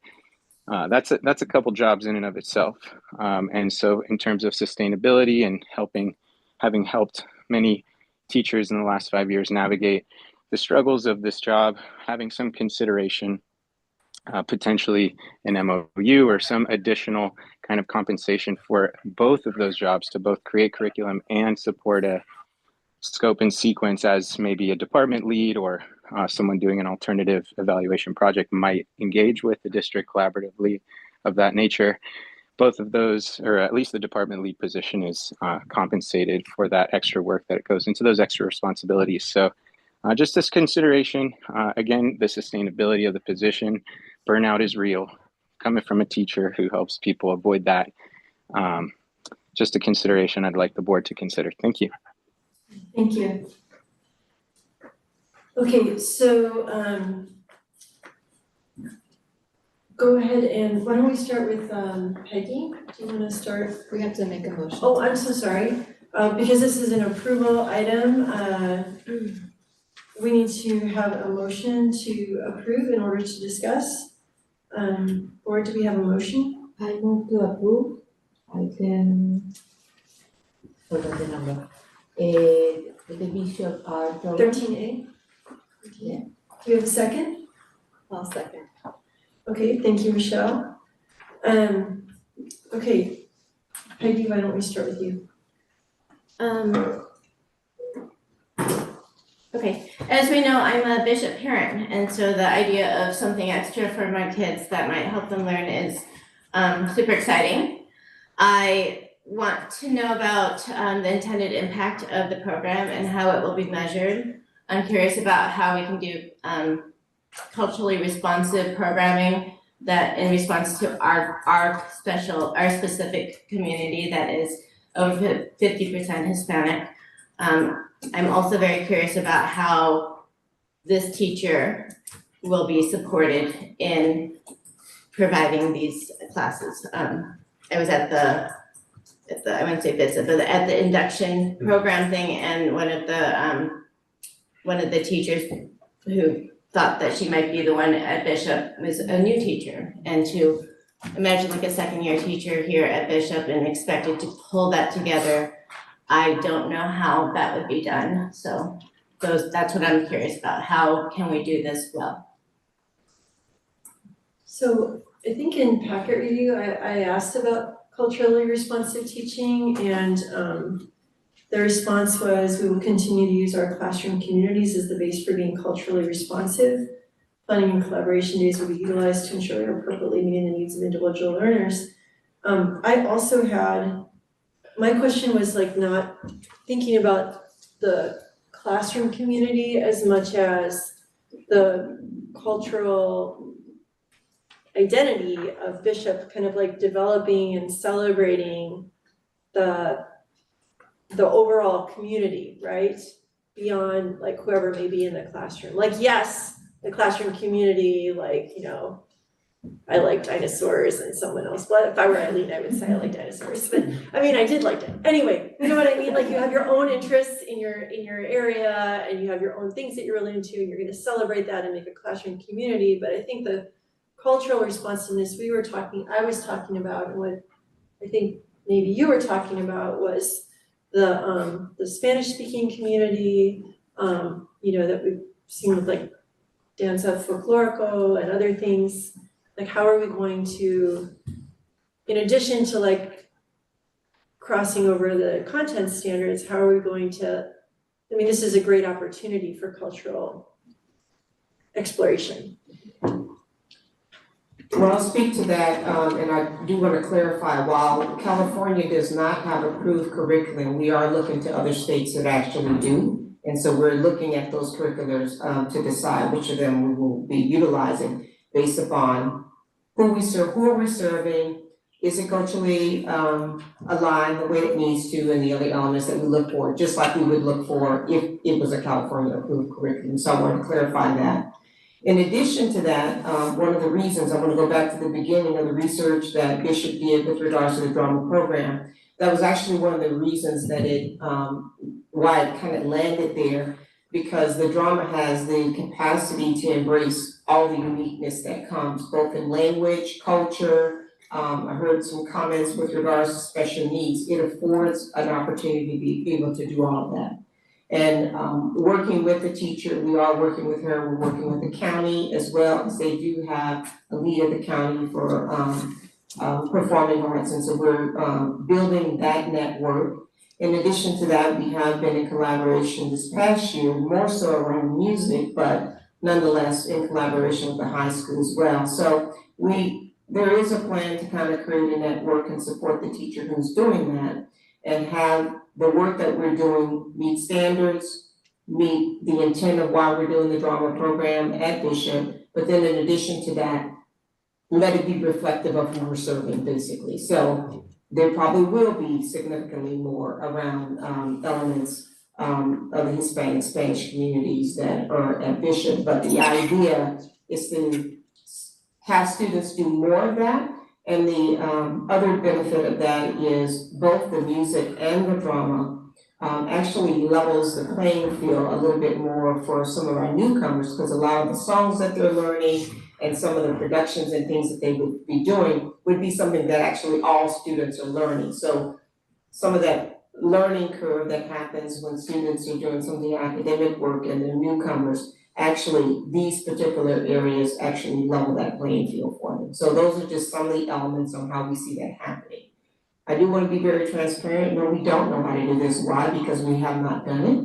And we are looking to the experts, our teachers, and our consultants at the county and neighboring schools and programs to help us develop our program. And that's why we don't want to promise too much too soon, because we do want to do it right.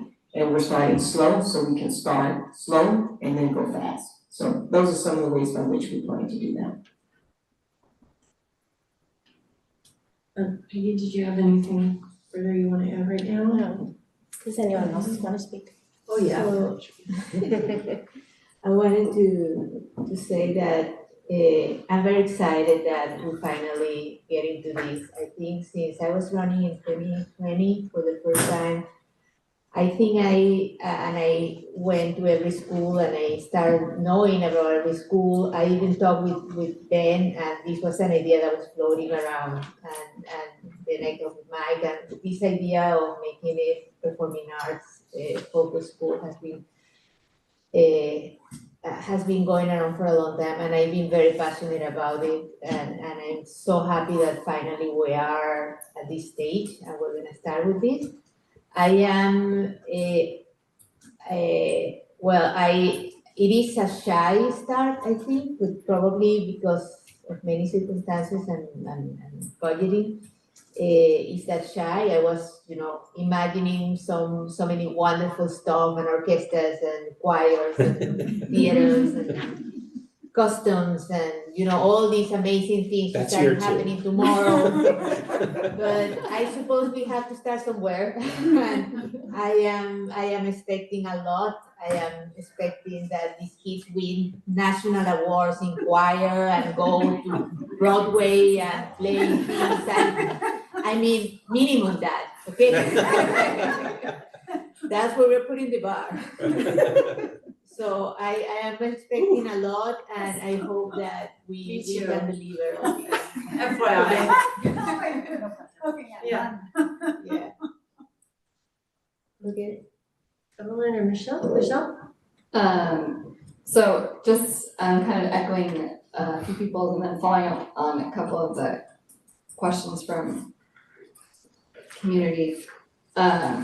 One, I think I appreciated the comments about, which I think we're mindful of, but just that sustainability. And I think Tasha's alluding to that, right? Like the slow to go fast, right? Like making sure we're building a program like in the best way and that can be sustainable. And I echo, which I think we're doing it, right, but that culturally responsive curriculum, right, I think that's a great, right, if we don't do that, then we're not meeting the needs of that school, which I think we will do that.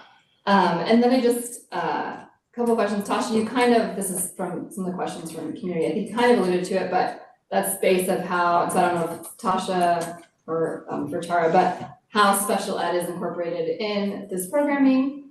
And then, again, this is not something now, and I know like Juntos, right, we didn't talk about it for a few years, but that middle school, that hadn't crossed my mind, and I was like, oh, that's an interesting space, so, yeah.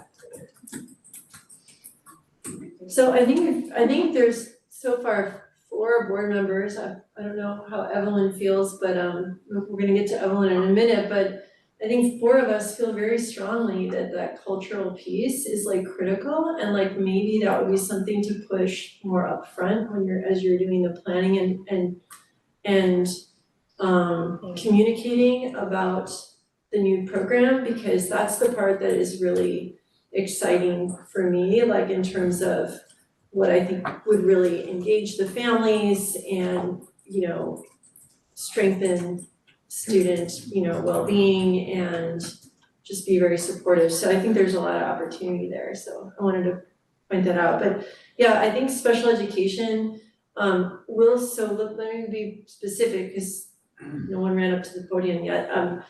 Will they be SDC kids? Will regular kids in the mainstream classroom? Yeah, we didn't really get a chance to go through all the little details that we went through this process because I had the opportunity throughout the process to meet with English language learner families and get their individual feedback. And then I did the same thing with our special needs population. So I met with families that were there because they had, you know, I wanted to make sure that everybody was included and we got feedback directly from them. And so it was a great opportunity to kind of see like, what do they want for their children? And so the short answer is yes, everybody will be included. And so to what level, I mean, that depends on, you know, the needs of students, but this is an inclusive program. It's not excluding anyone. Yeah, so I want to be real about this because, you know, like in general, you know, when we hear about those situations where like a teacher like have kids participate by watching, right? Like because they can't read the script, because they don't know the words on the script, or they're sidelined, they can't get that wheelchair up on the stage. And like, I don't know if there'd be anything like more enraging and like, just like enraging and exhausting to like, just even like thinking about it, like I can just feel my blood pressure go up. And like, I really think that it's important that that teacher is really supported because there's lots of English learners there, and you know, you have some SDC classes, and like, I think especially if it's, you know, regardless of what teacher you have, like their amount of experience, like this is all very new. So I just want to like really emphasize that, like, I think that's very important for all of us, right?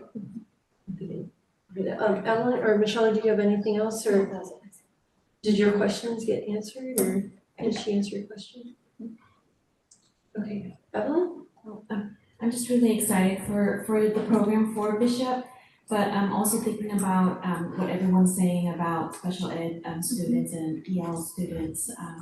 And I know the program's gonna be new, and there'll be kinks along the way, but I'm glad to hear you say up there that you did reach out to the families and see what they wanted, and have to see what you have to offer for their children.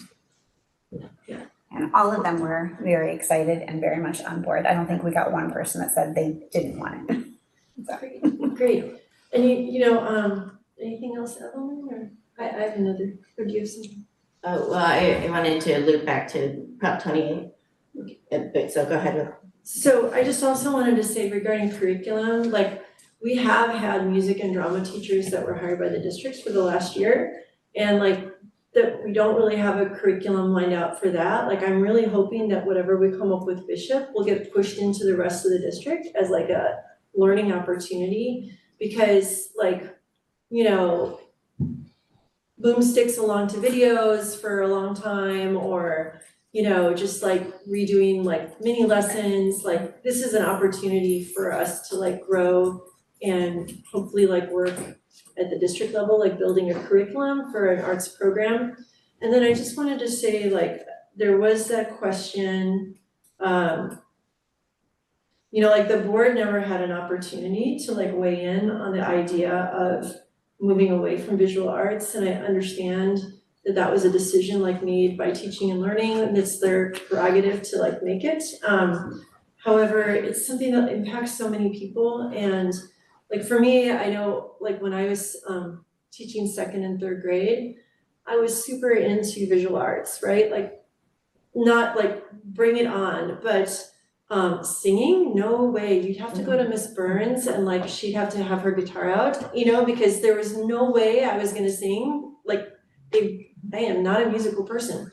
And so that was just not gonna happen for everyone's benefit.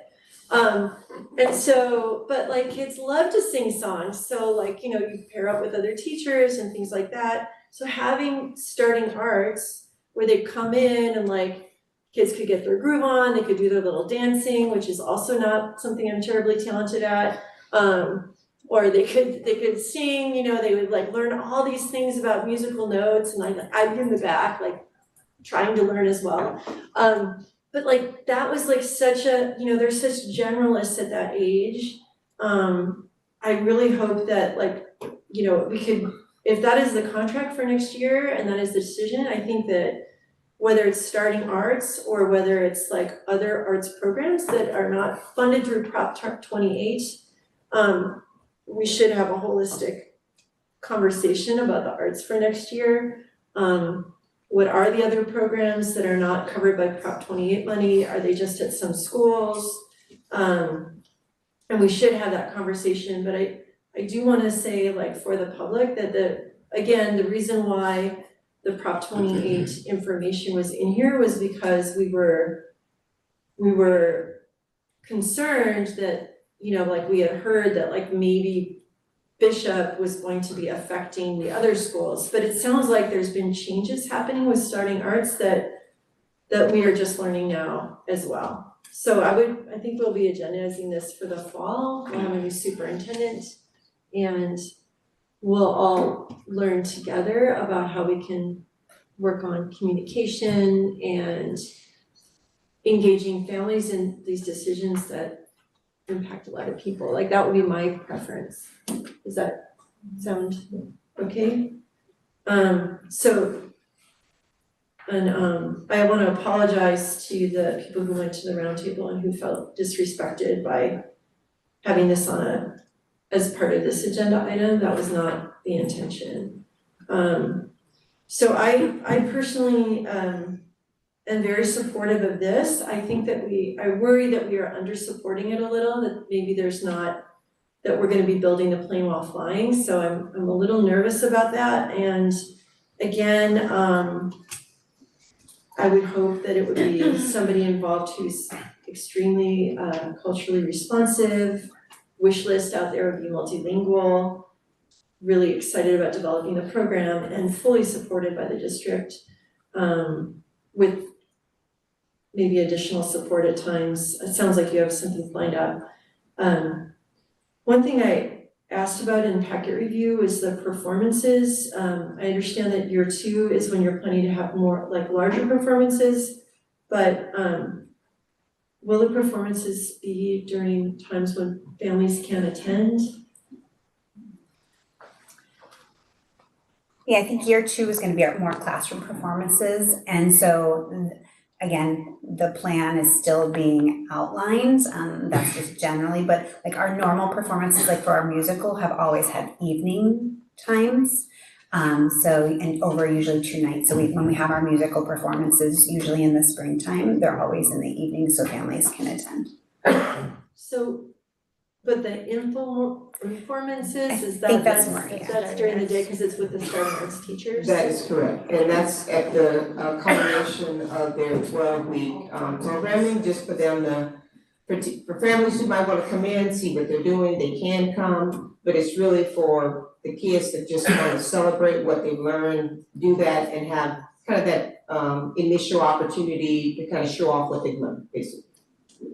And I am really excited about the strand that goes up to middle school. I think I definitely would think that would be part of our discussion for like a future update on this. And then there was one more question, about the after-school programming. Is that gonna be accessible to us? Because I've heard in the past that like not every school gets it. Like, because the PTAs are trying to like hustle to get the. Well, there's a few different things there. There's the current after-school performances that occur at some of our school sites that are funded in a multitude of different ways. So that's, I'm gonna leave that over here because that's separate of what's been going on.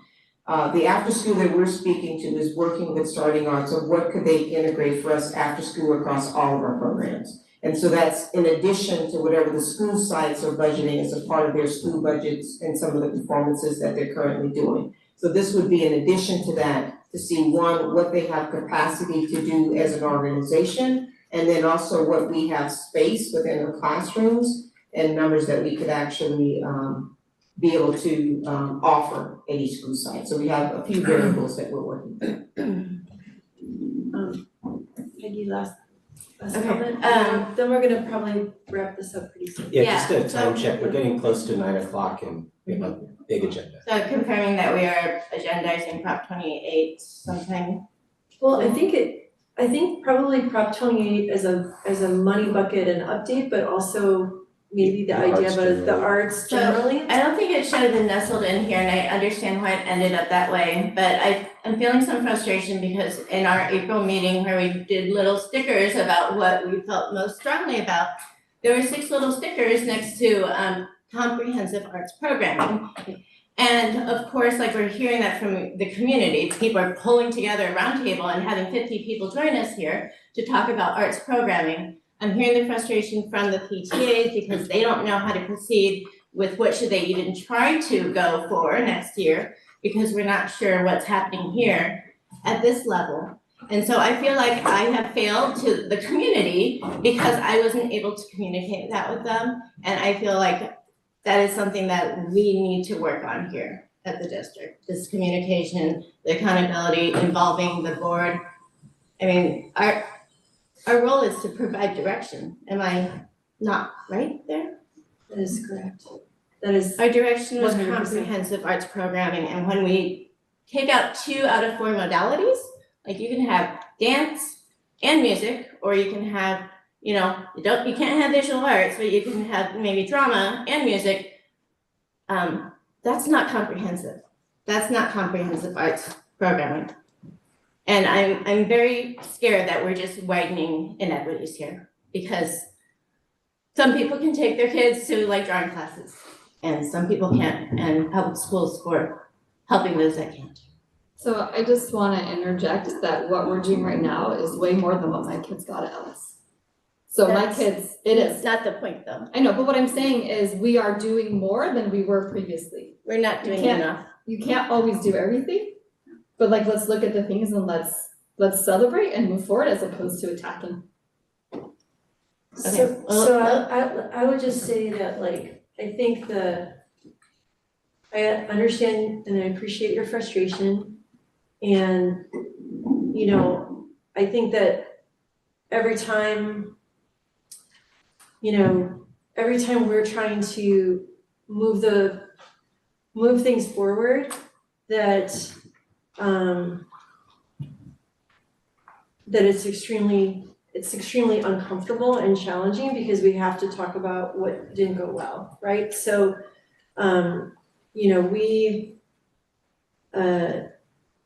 we're not able to agendize, but before the end of the school year this year, the arts program, comprehensive arts program, that hasn't happened yet, but we will get it on the agenda for the fall, even though the timing really stinks.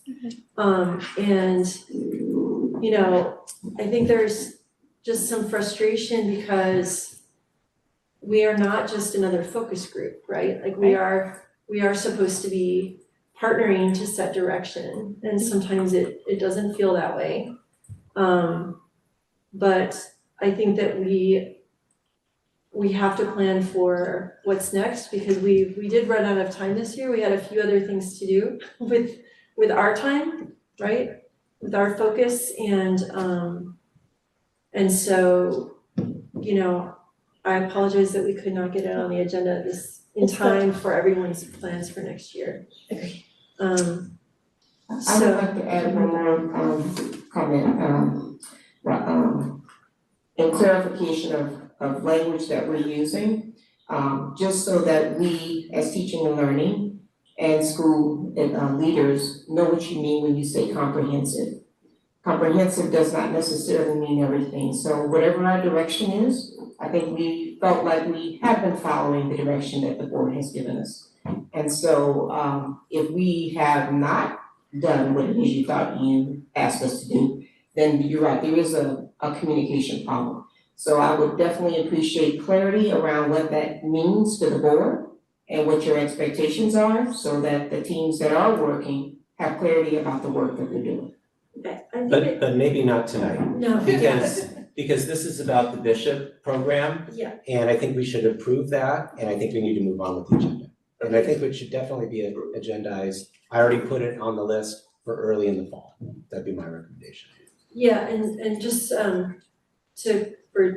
teaching and learning and everything, it's not necessarily one thing or the other. It's a conversation, like I said, about other programs that might be happening that are not in Prop 28 or might be in general.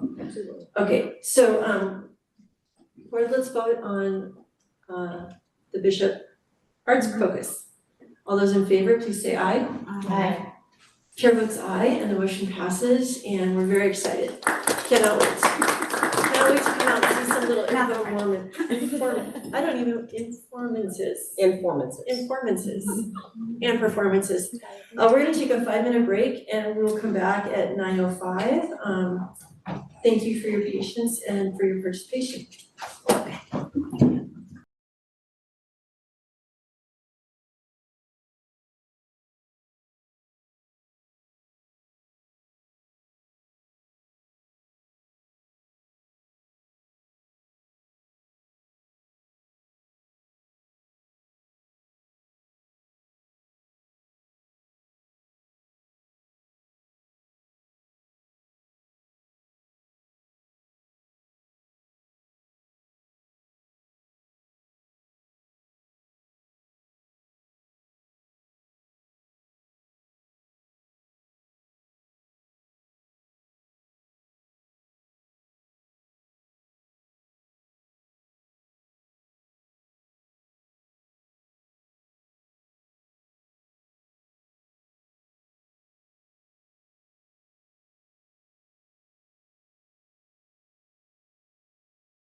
resolution of conveyance.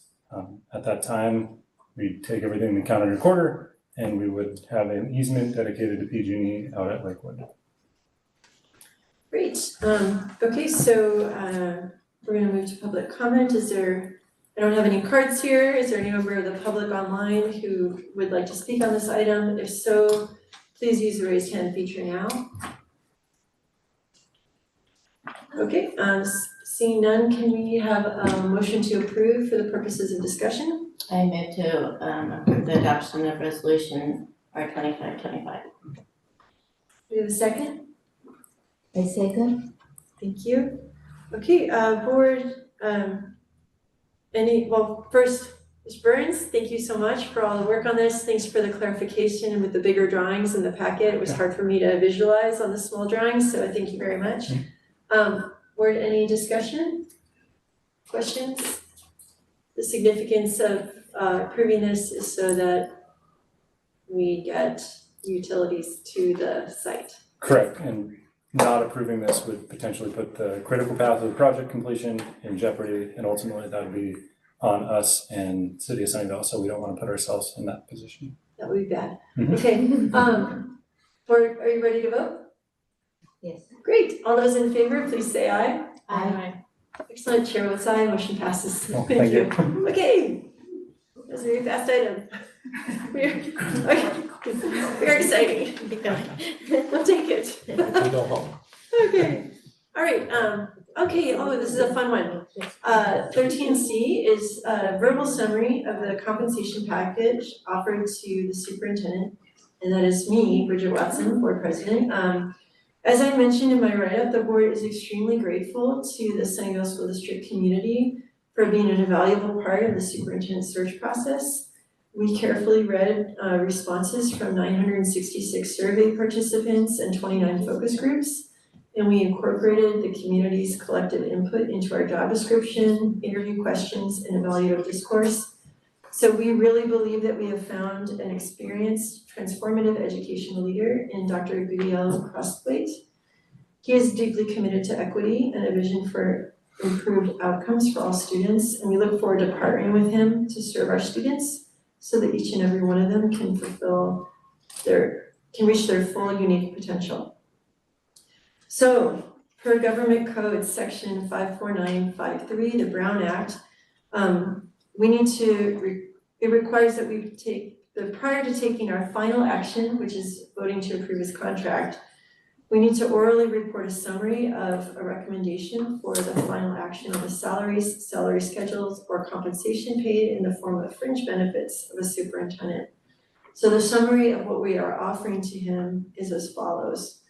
The base annual salary is $383,071 as based on a placement on step 4 of the superintendent's salary schedule. That is a lot of S's. The board will provide the superintendent with the medical, vision, and dental benefits equal to that provided to other non-multiple year contract district administrators. The superintendent shall receive a fully paid term life insurance program with a benefit amount of $135,000. The superintendent shall receive a fully paid disability insurance program having the same benefits and conditions applicable to other multi-year contract employees. The superintendent will receive a flat monthly car allowance of $535. The district shall provide the superintendent a $600 annual stipend for the purchase of a cellular telephone service in his name, and in addition, provide a laptop computer according to the same policy and practice that applies to other management employees. The superintendent will be provided a temporary housing assistance for up to the first 3 months of this contract in an amount not to exceed $10,000 and a reimbursement for his actual expenses associated with moving up to a maximum of $7,500. If there's any member of the public online who wishes to make a public comment on this item, please use the raised hand feature now. Okay. So board, there's actually no action until our next agenda item, so we can discuss at the next one. Right, we don't Yep. discuss now. That's fine. Okay, all right, Just so item 13D, approval of superintendent employee contract and salary schedule. This is me again. Before we make a motion to approve, we now allow public comment again for the approval of this item. If there's any member of the public online who wishes to speak on the approval of the superintendent employment contract and salary schedule, please use the raise hand feature now. Okay.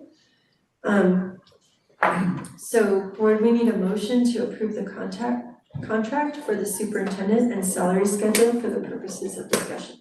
I move to approve the superintendent employment contract and salary schedule. I second. Great. Board, any discussion? You're just so excited. I mean, yeah, I mean, I think exciting, but then also, right, this is the first time in a really, I mean, I don't even know how long time that it's an outside candidate, and so I'm very, especially having a husband who works in city government, right, so kind of where our staff is at, and when there are either a new superintendent or a new city manager, right, especially when you don't know, there's a lot of feelings, there's a lot of like excitement and anxiousness, and so I'm just very cognizant that while it's exciting, it's also like, there's a lot of new that's gonna be involved for a lot of people, and there's just a lot of feelings involved with it. Say goodbye. Yeah. This isn't about me right now. That's But I'm next week. excited. Next week is about Mike. But yeah, so I just want to thank Michelle and Peggy for going through the contract so carefully and working with the lawyer on that.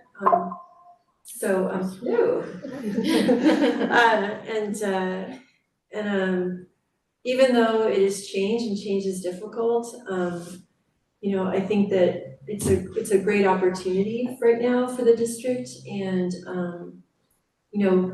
I really liked Isabel's quote when we were coming up with our wish list for the future, when she said, okay, we did the work, we made the promise, now we have to keep it. And I think this is a opportunity to make great headway towards that together, so I'm very excited. Anyone else? Okay, so let's approve this thing. All those in favor, please say aye. Aye. Chair votes aye, the motion passes. Yay, we have a new employee July 1st. Okay, great. All right, well now, thank you. Now that the review and action is completed, we're on to item 14, which is review and discussion. We'll extend the meeting. Oh, yes, and it's 9:15. We are gonna bring back the bylaw next time about meeting times. But right now we need to extend the meeting, and Jesus, who made the motion? Was it me for the agenda? The agenda was Michelle and Peggy. okay. So how long do you want me to? we are only motion allowed to do extend? this one time, so I think we should do, well, initially we thought this was gonna be later. So you wanna do it, let's do it till 11, Okay, and then try to be done sooner? okay, I move to push no later than 11. That is the dream. I second. Okay, yeah. Okay, so all those in favor? Aye. Okay, Evelyn sort of says aye, chair votes aye. Aye-ish. Motion approves, thank you. Okay, we are on to item number 14A. It's a public hearing on the local control and accountability plan. Dr. Tasha Dean, Chief Teaching and Learning Officer. Good night, board. It's no longer evening, it's night. Glad to come to you with an update of our local control and accountability plan. We came to you in April. At that time was to give you kind of a mid-year of where we were, updates that we were working on. Also at that meeting, we had an opportunity for you to weigh in on some areas of priority that you would like to see incorporated in our LCAP and our strategic plan. And so for the elements that were relevant to the LCAP plan, we will be coming with some of those updates this evening. As a part of this process, building on the comment of Trustee Watson, talking about actually fulfilling that purpose, this is the document that actually helps us to do that and helps us to stay accountable to ourselves and also accountable to our community. The LCAP plan encompasses all 4 of our strategic plan goals, and those are outlined in the document. And with that, we're going to go ahead and jump in. Tonight, I will be supported with my team, Paul Slayton and Jonathan Watts, and so I will get us started, and then we'll come in with some of the additional data details relevant to each of the goal areas. I know we have some new board members, and it's always good for the community as well. We just want to reiterate why we have the plan. We talked about that a little bit. In particular, it's important to remember that we're emphasizing our English language learners, foster youth, and our low socioeconomic background. So that's the emphasis of this document. It incorporates everyone, but as we emphasize funding, goals that we're looking at our data, those are the groups that we emphasize most in this document. In addition to that, we are responsible to be reflective of the 8 priority areas. Those are listed there. And when I come back at our board meeting coming up in June, I'll actually report out on the survey that was done around the local indicators and give you an update on that report and how we have evaluated ourselves this school year. Just a reminder as we jump in, these are our goals, the emphasis areas that go with our LCAP plan and the alignment to our strategic plan. So very important to remember that as we're navigating through the document this evening. Also, what is the overlay? Both documents have a little bit different responsibilities to us as a district, but that core area in the middle is what's common to both of them. Alignment of what we're doing, what our actions and our services are, and then a resource allocation. We'll get a deeper dive on resource allocation later this evening with Mr. Cuffey as he talks about the budget, and then our community engagement. So those are the critical elements in both of them that they share.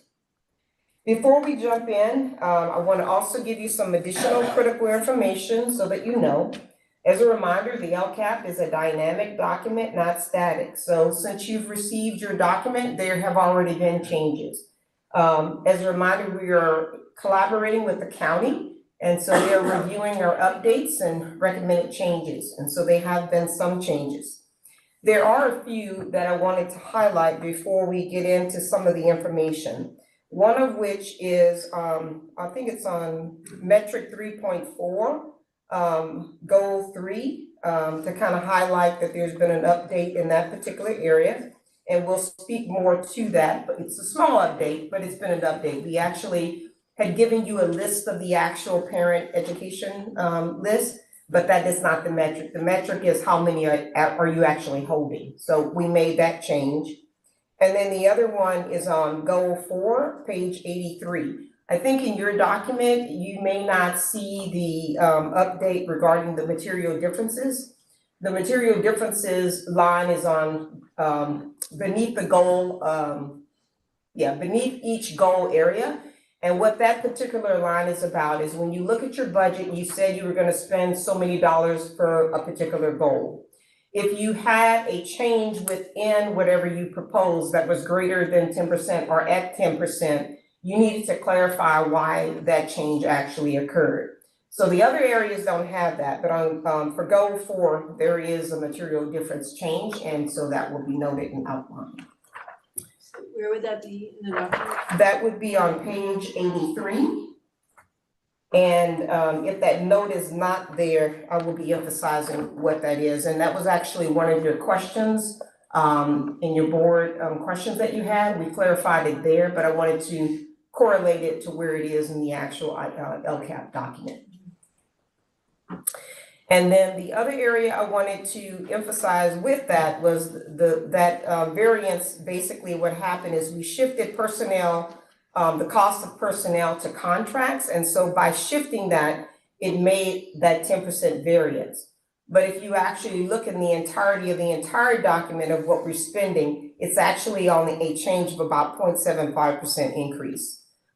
Is that when you were talking about the expenditures for targeted students? That is correct. Okay, because it was a big number in Yes. here, and so you're saying it's much smaller? It's not smaller. The smallest, the change is actually 0.75% in the entire expenditures in the document, but it's a significant change in goal 4 because we shifted the personnel contracted services, and by making that shift, that's what created the variance. So the amount of spending didn't necessarily go down, but it shifted. So the services didn't go away, it just shifted how we pay for them. That is correct. So it went to a different fund, not in the targeted funds. Well, it's still targeted, but how it's being funded, and Mr. Cuffey will talk a little bit more about that when he does the budget as well. Thank you for the clarification. Okay, all right, so I just want to lay that foundation before we jump in. And so with that, at this time, Mr. Slayton's gonna come and talk to us a little bit about what's happening with Goal 1.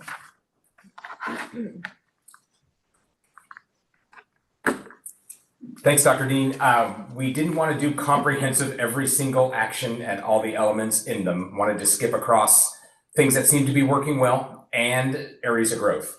And the trick here is some of these measures are baseline based on what we talked about surveys in the past, response rates and such. So we are not using baseline to show progress because for some of our students, it's the first time we're using these questions in this way. I will highlight exactly where that occurs, and we'll also talk a little bit about the change in surveying next year to increase response rates and how this works.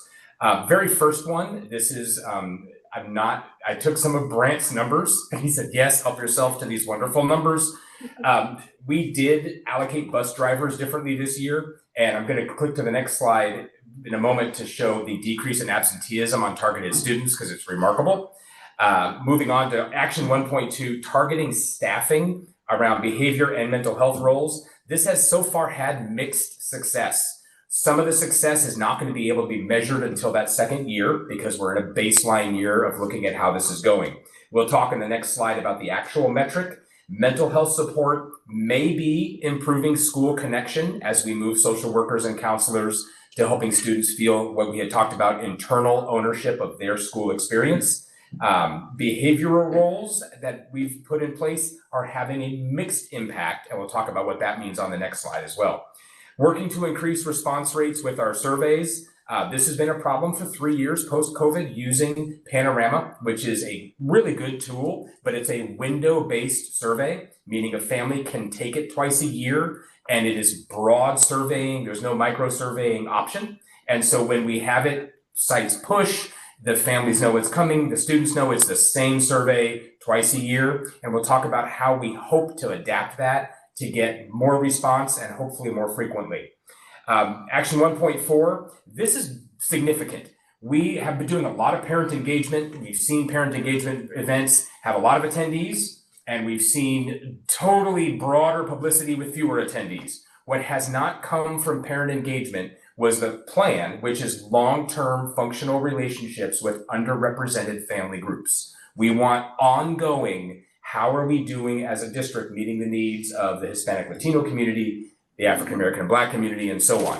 So we are moving to affinity groups, meaning we have events to build introductions with teams of parents and then sustain meeting with those parents formally and informally throughout the year. People like Vanessa, who works as our school outreach coordinator, leading that work to say, hey, we're putting out this, this initiative. We really want you guys to look at this ahead of time, or we want to hear how this landed with the community. Event-based equity and event-based access to parents is not the way to get to that ongoing relationship.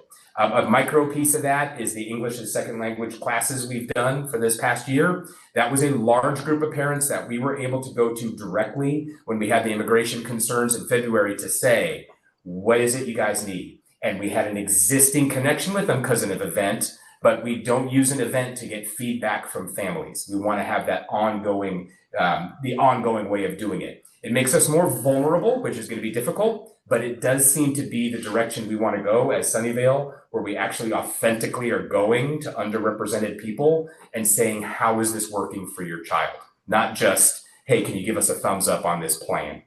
So I hope I can click forward. Yes, as promised, Action 1.1, this is still remarkable, Brant. Targeted student attendance students that were bused. This is the drop in absences and unexcused absences year to date. And that's with our socioeconomically disadvantaged students. And I was able to share this at the county attendance collaborative we had. To see a 79% drop in unexcused absences in this subgroup is fantastic. And it's something that can continue. And Brett and I just coordinated last night on a student that was at KLAS, needed to get a bus home, and we were able to mobilize people to get that person back home without the parent having to leave work. So granted, this can't be what we do for every single family, but the impact on academics is where we want to start proving that with our data. Second, we talked about suspension rates and discipline. Suspension rates did slightly increase in 5 of 10 of the subgroups we look at. And our on-track discipline marker, that's where we say how many kids are maybe getting a behavioral referral, but they're not out more than 3% of the days with any kind of out-of-class behavior intervention. Those were mostly flat this past year, even with some of the concerns we saw in TK in first grade. Students experiencing homelessness did show an increase in suspension rates. It's a very difficult metric because it's such a small population of kids and such a mobile population. So at our highest this year, we had 58 students who qualified for McKinney-Vento services. I think we're down to 42 to 44 now, but that is still something we follow. Are these students, when they're in our system, being suspended from school? And if it's occurring, why? So that is a marker that increased. For that third point, base resource services, this is a baseline this year. We just are starting to look at how the after-school partnerships are impacting students feeling connected. They should. We'd like to know that a student having an enhanced experience in after-school support is making them feel connected to the school. We won't know until we start repeating these surveys and markers. And the last one, I don't think I missed one, that 1.4, attribute 1.4, that metric is also a baseline. We shouldn't use these numbers, which some are good, but we don't know if 80% of kids saying they feel welcomed in school. That's our baseline. Where can we go from here? That's how we look longitudinally to see whether the impacts we're having are the ones we want. I guess we go through 4 goals and then have questions. Is that kind of the, okay. Don't you want us like I have a quick. John and I are gonna tag team some. We can take clarifying questions Sure. along the way. We have a clarifying Okay, yeah, I just have a quick one. So on the other, just help me understand the one we were just on, so like That one. the suspension rates, so help me understand, right, so it sounds like, right, suspension rates have gone in a negative direction, like not what we want to happen, but the on track for discipline rates have stayed the same or gone in a direction that we do want it to go. Correct. Is that correct? So I don't understand, help me understand the difference between Yes. like So- that, like how can those be different? Yes, understood. So a suspension from school, we are using that marker, meaning anytime a student is removed from the school using an actual suspension, meaning it could be an in-school suspension, an out-of-school suspension. This is a severe event. Yeah. This is one of the things in that list of suspendable things. This is students, this is any student who's been suspended even one time is the marker we use in Sunnyvale, which is the more rigorous one. Sometimes you can say, well, this student was suspended 10 times. We don't count that as 10 events. We look at that one student. So mostly flat, but some slight increases in the subgroups is an indicator that we want to focus on reducing suspension next year, which is one of our focal goals.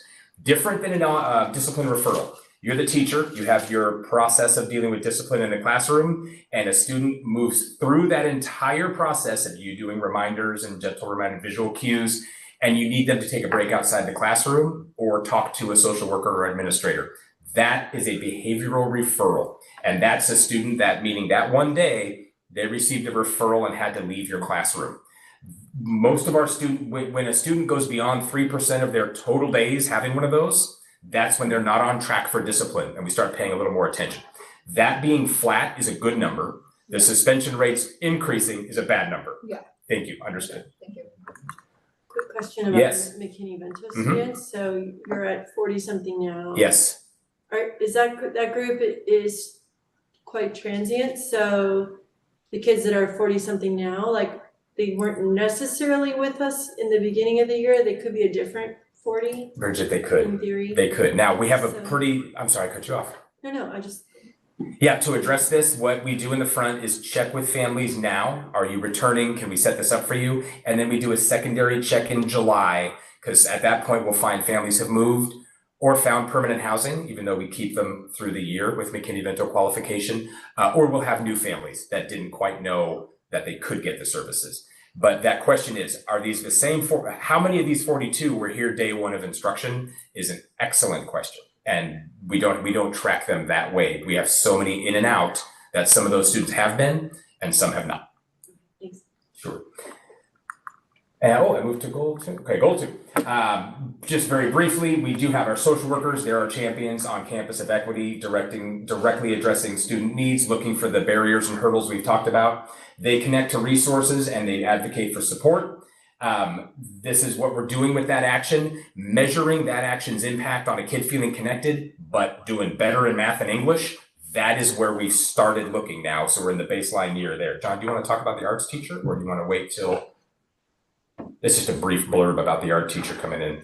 Okay. I think we talked Okay. quite a bit about that. I thought so too. So Action 2.2 IDS our kids learning after school. That is the aftercare program that we do at 7 of the schools right now.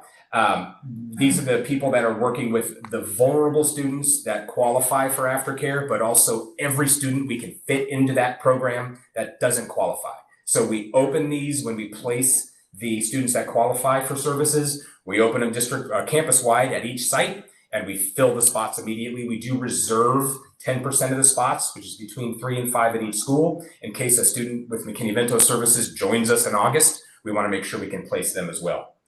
Moving forward and hopefully not too quickly, but John, rapid data cycles? Yeah, so this year, I know we talked about this in previous meetings, but we made an extra effort to do rapid data cycles and progress monitoring.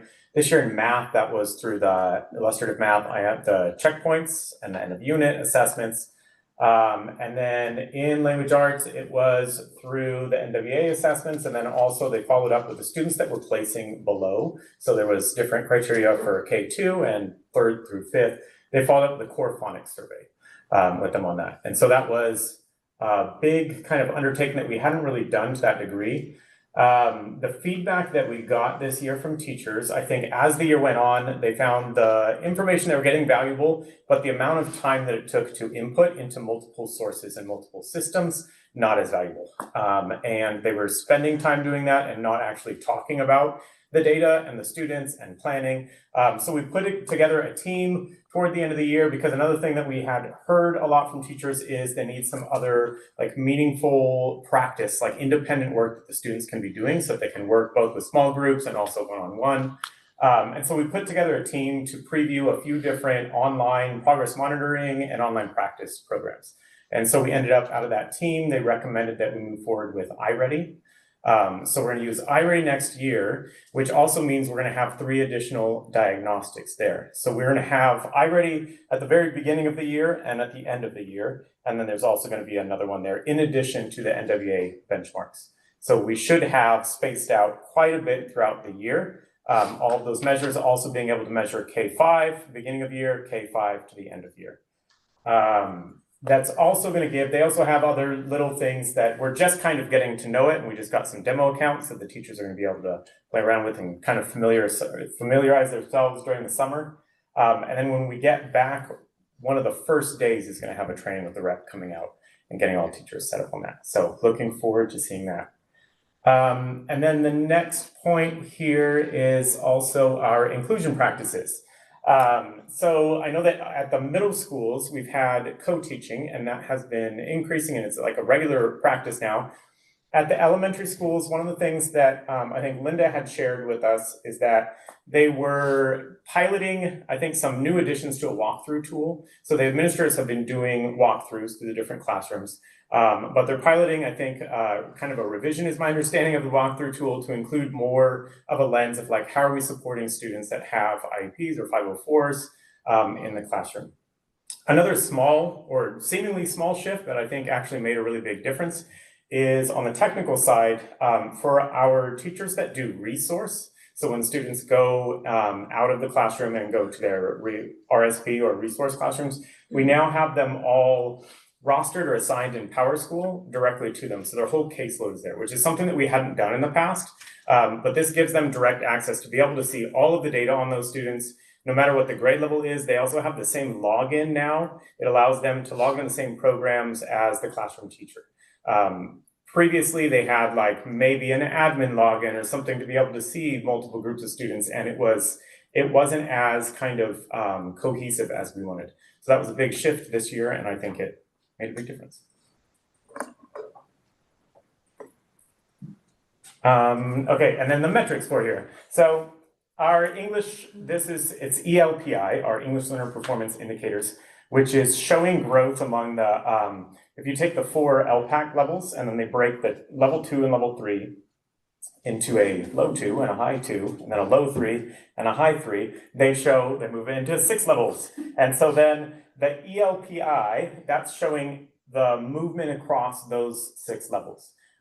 Because a lot of students in the LPAC 2 and LPAC 3 range, those are such big ranges that they may make tons of growth in a year, but if you're just calling it a level 2, like they didn't make enough to go to the next level. So the state kind of gave us some guidance on where the cut points are so that you can actually see better growth within the bands, which has helped us a lot to be able to also target like which domains, which areas do students need work on.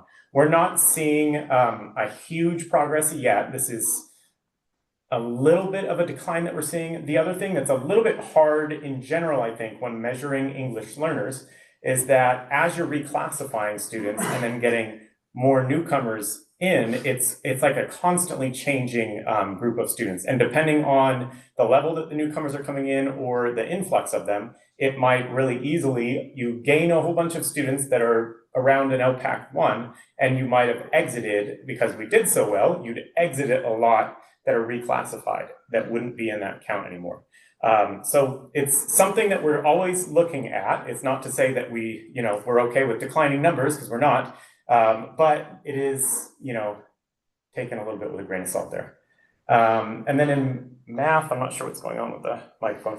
In math, we have seen slight declines with some of our student groups, but overall, we have seen some improvement. But that's still something that we need to be really careful at watching, is the smaller student groups and making sure that we are having that movement there. And then we are increasing with our efforts of our inclusion in the mainstream classrooms. I'll go back in, we'll see what happens. Let me double check, are you okay with the level of detail that we're giving you? Is this enough, more or less? You got it. Good? I'm liking it. Good. Thanks, John. That was my sense too, I was like, me too. Yeah. All right, this is interesting for me. I'm not gonna make global interest a problem here. This is us talking about increasing students' feelings of connectedness, which are critical, but they're critical for a purpose that this increases their academic performance. We do not want super confident non-readers exiting our system, because that is not the purpose. Post-COVID, we got into mental health in a way that education really hadn't before. And there's an emerging kind of happening, especially in Santa Clara County, where we cannot provide mental health services in lieu of rigorous academic intervention and support. So for our metrics and interactions, we have social workers, we're using surveys to gather students, their experiences. The goal is that teachers, social workers, and school outreach assistants contribute to improvement in student engagement of their learning.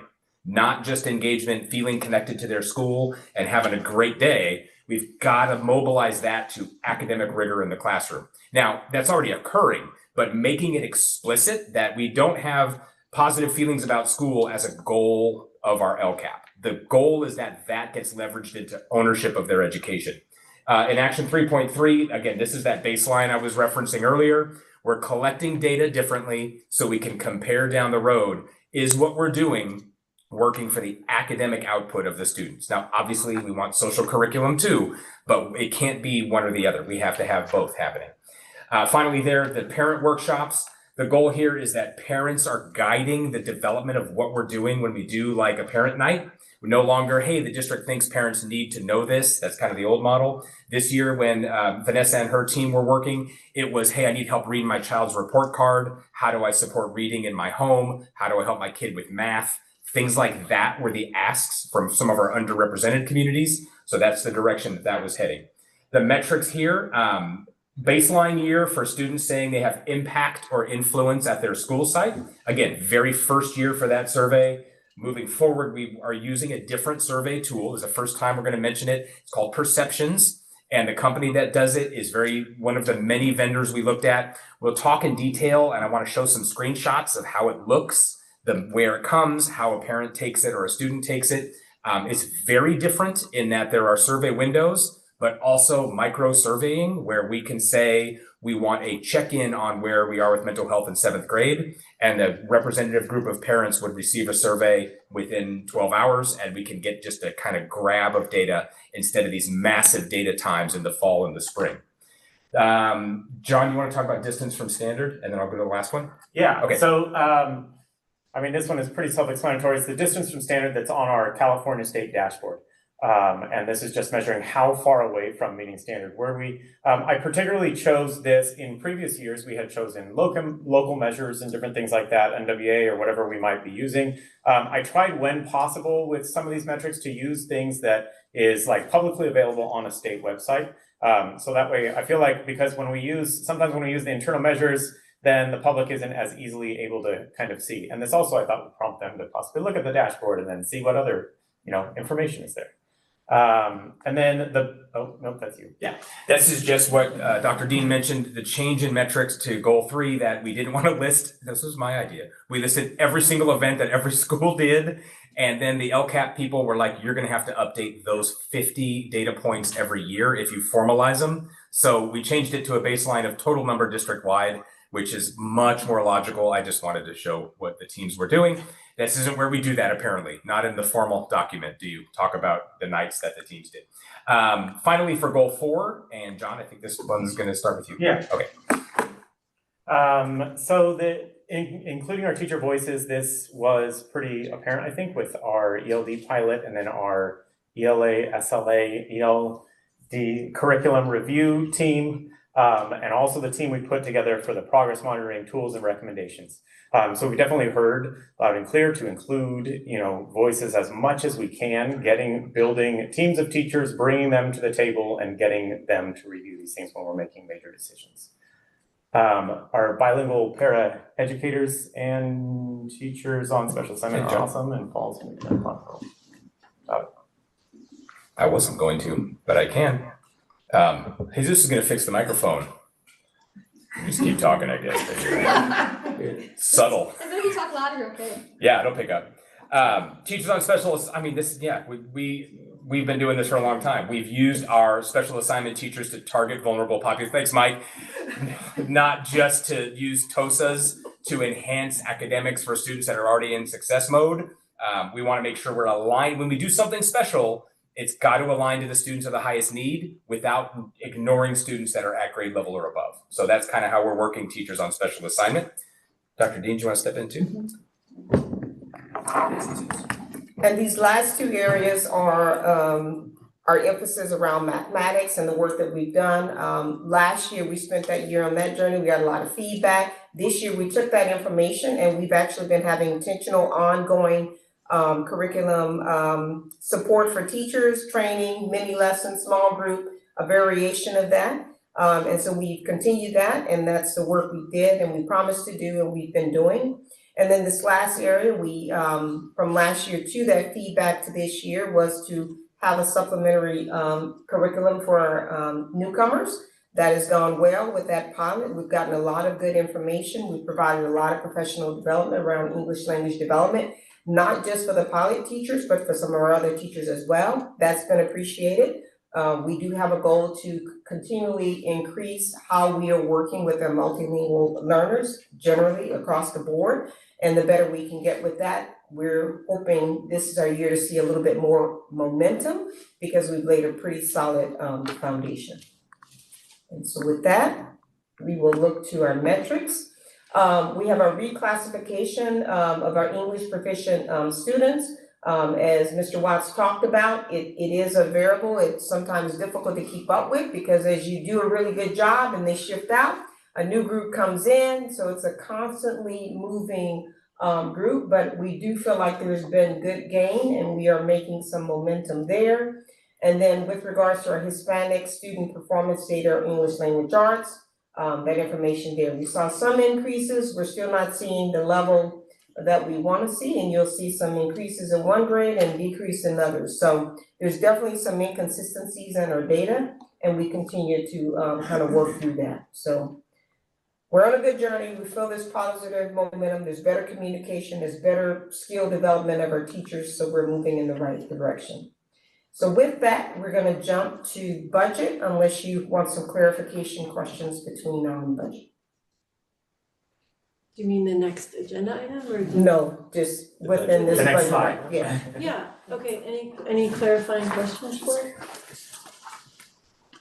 Okay. Let's go to the next one. I'm handing out the budget. It's in your current LCAP, but I'm handing this one out to you because the printed copy was blended, so you couldn't see the chart. So that's just a printed version, so you can see clarity with regards to that. Excuse me, sorry, actually, there was one question I had you just mentioned about the reclassified students, we're doing better on the English language arts assessments, they've had gains. Did you also see that for the Hispanic reclassified students?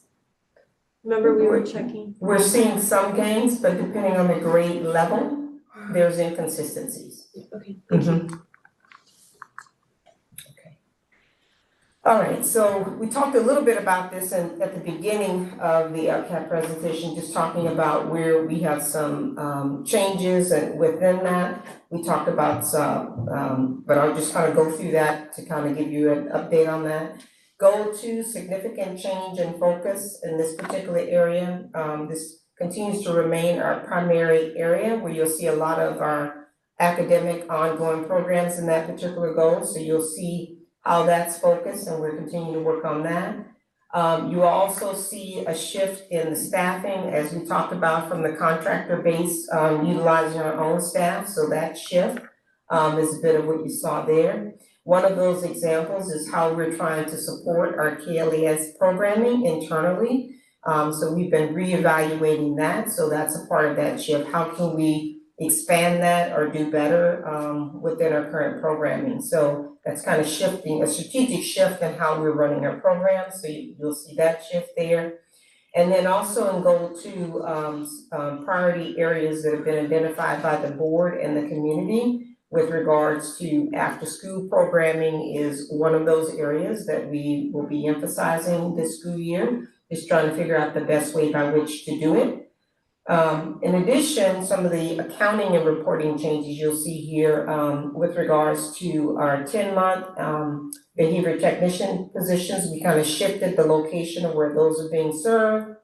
And you'll see the identified costs there related to that particular group of staff that are supporting Goal Action 2.1. And then also throughout the document, it was our goal that you could better understand what the percentages were and which staff were being supported on resource management throughout the document. That was included within the action areas. So hoping that created more transparency for our community, but also for you as a board. That was the intent of those shifts. This last slide is just kind of a breakdown of the different goals and actions and what the estimated actuals were for 24-25. And then what we're projecting those costs to be for our budget next school year. And the document that I just handed out to you provides a little bit more detail with regards to some of those resource areas, and you'll get a whole lot more in just a bit. So with that, we feel like we're in a good place with our document to really uphold that promise to our students. We always want to see greater data, and we recognize that. But we do feel like we have a plan that reflects actually what our data says we should be focused on, and we're focusing on those particular elements. And so with that, we would like to answer any questions you have, additional points of clarification that you may have at this time. So we're we're gonna open a public hearing. Are there any clarifying questions from the board before we do that? Nope. Okay, so, I am now opening the public hearing at 9:51 p.m. Wow. We do have a few cards here for public comment. If there's any member of the public who would like to speak on this item, if you're online, please use the raise hand feature now. Or you can give me a speaker card if you're still in the room. Do we have anybody online as well? Okay, we have three cards here. 4 audience members, 3 cards. Excellent. Great, so we're gonna go in the order of Jesse, Michelle, and then Geeta.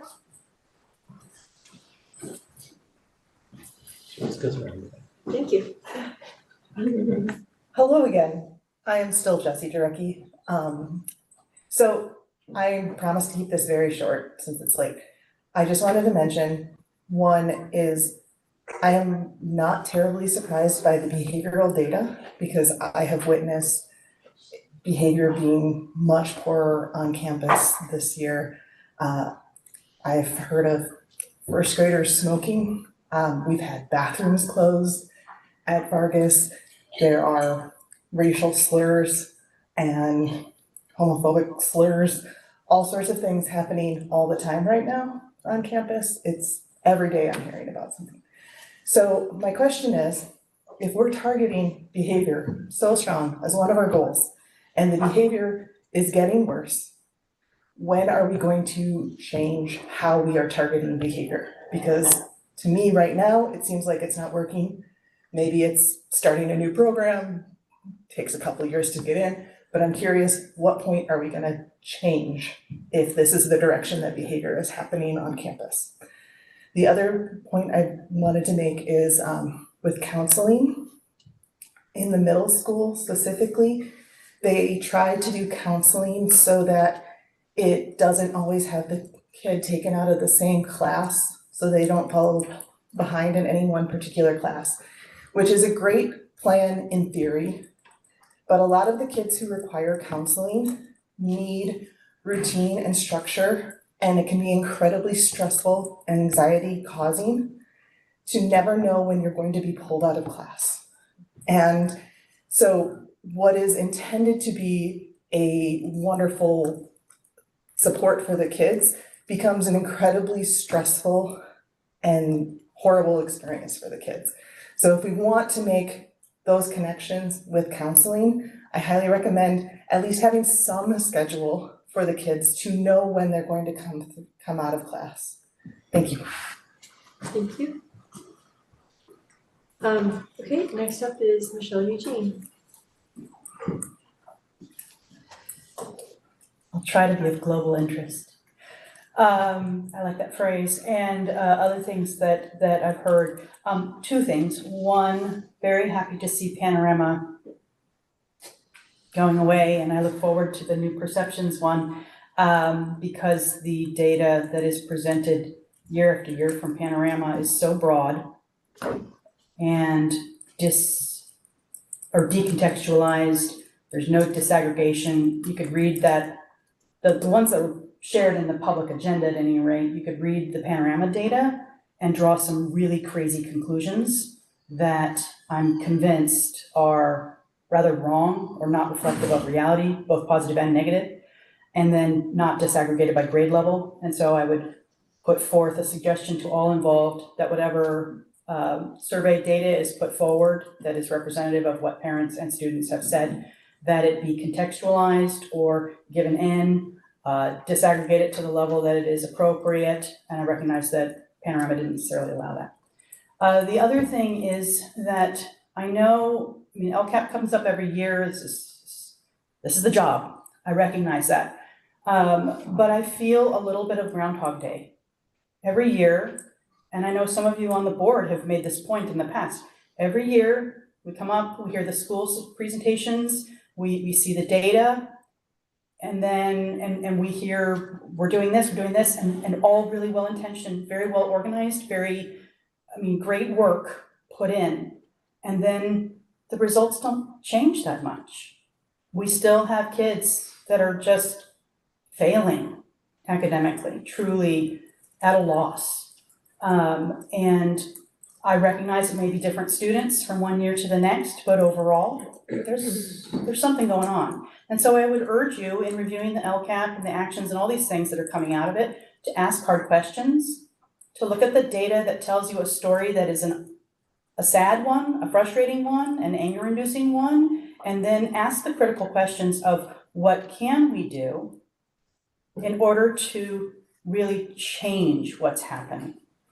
Don't let the generic data that tells maybe a fanciful or incomplete story be the end of it, because we're just going to be back here again next year hearing the same thing year after year after year. Ask hard questions, look for good data, look for the context, disaggregate it, and do not just rely on quantitative data or even the survey results, qualitative data using portfolios, educator feedback, and so on as part of that larger portrait. Thank you. Thank you. Okay, next up is Gita Golakota. Good evening, board. Thank you so much for extending the meeting this long. I know this has been a long night. I have a lot of input about LCAP. I'll try my best to fit it in the 3 minutes. I've mentioned this before. The inclusion rates are not clear. It appears to me that the currently fully mainstream kids are being counted to elevate the percentage of inclusion rates.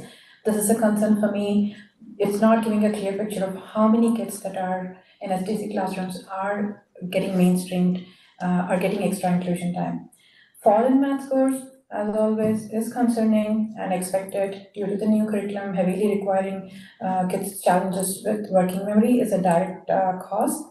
I want to emphasize taking input from special ed teachers for any new curriculum adoption is essential. I've seen that the district right now is trying to adopt newer curriculums just for these SDC kids, so they can show higher achievement rates. I'm not so sure that's the right approach for that. They should be able to access curriculum in a regular classroom if they're capable of doing it otherwise. LCAP input from special ed families has to me, it doesn't appear like it has come through, so I'm going to read the few inputs that I have in the 1 minute 33 seconds. So we've requested to increase occupational therapists versus behavioral therapists. Regulation should proceed before any behavioral intervention. The lens should change from behavior needs PBIS to every behavior has an unfulfilled need. Shadow teachers or co-taught classrooms improve successful inclusion models. Request for less expensive aids other than BT's behavioral therapists, which we heavily focus on, when kids only need a shadow to help them go about their day. Grade level SDC or resource classes to better address kids' academic needs. Focus on intensive interventions. These kids need more consistent exposure to academics rather than a 30-minute resource support in math every week isn't going to cut it. I'm always surprised how goals are aligned with child's growth, natural growth, and do not aim higher to achieve a grade level. The reason is services provided are insufficient. If there are ways to leverage intervention specialists to provide 1 to 2 week intensives, these kids will make progress. Include ways to include sensory regulation as part of their school routine. And also, I think there is a need for redesigning our school playgrounds to have more sensory elements, so the regulation can be achieved in our, not in our small OT rooms, but we can achieve them outside of the classroom. Thank you so much. Thank you. Okay, and there's none online, correct? Okay, so I'm gonna close, it's 10 o'clock, I'm gonna close the public hearing. Dr. Dean, Mr. Watts, Mr. Singh, thank you so much for your presentation. Board, this is not a motion for approve, but We're gonna start with comments. Peggy, you wanna start? I had a bunch of questions that popped up during the presentation, but this is not the time for those questions. I can follow up later. Something that I heard in the public comments that really resonated with me is that, you know, this Groundhog Day scenario, this feeling, right? Like I feel like we don't see the growth that for the kids that we have been targeting. And I wonder, do we do something differently? Do we wait for it to come around again? Before I joined the board, I know that there's a lot of interest and requests for data about Hispanic students specifically. And I'm not seeing that reflected in this LCAP. I'm kind of seeing the shift towards special ed and to Black students. But I feel like I'm concerned that we haven't served our Hispanic students. We're not getting the data. The data that we are getting is not going the right way. So those are just general concerns.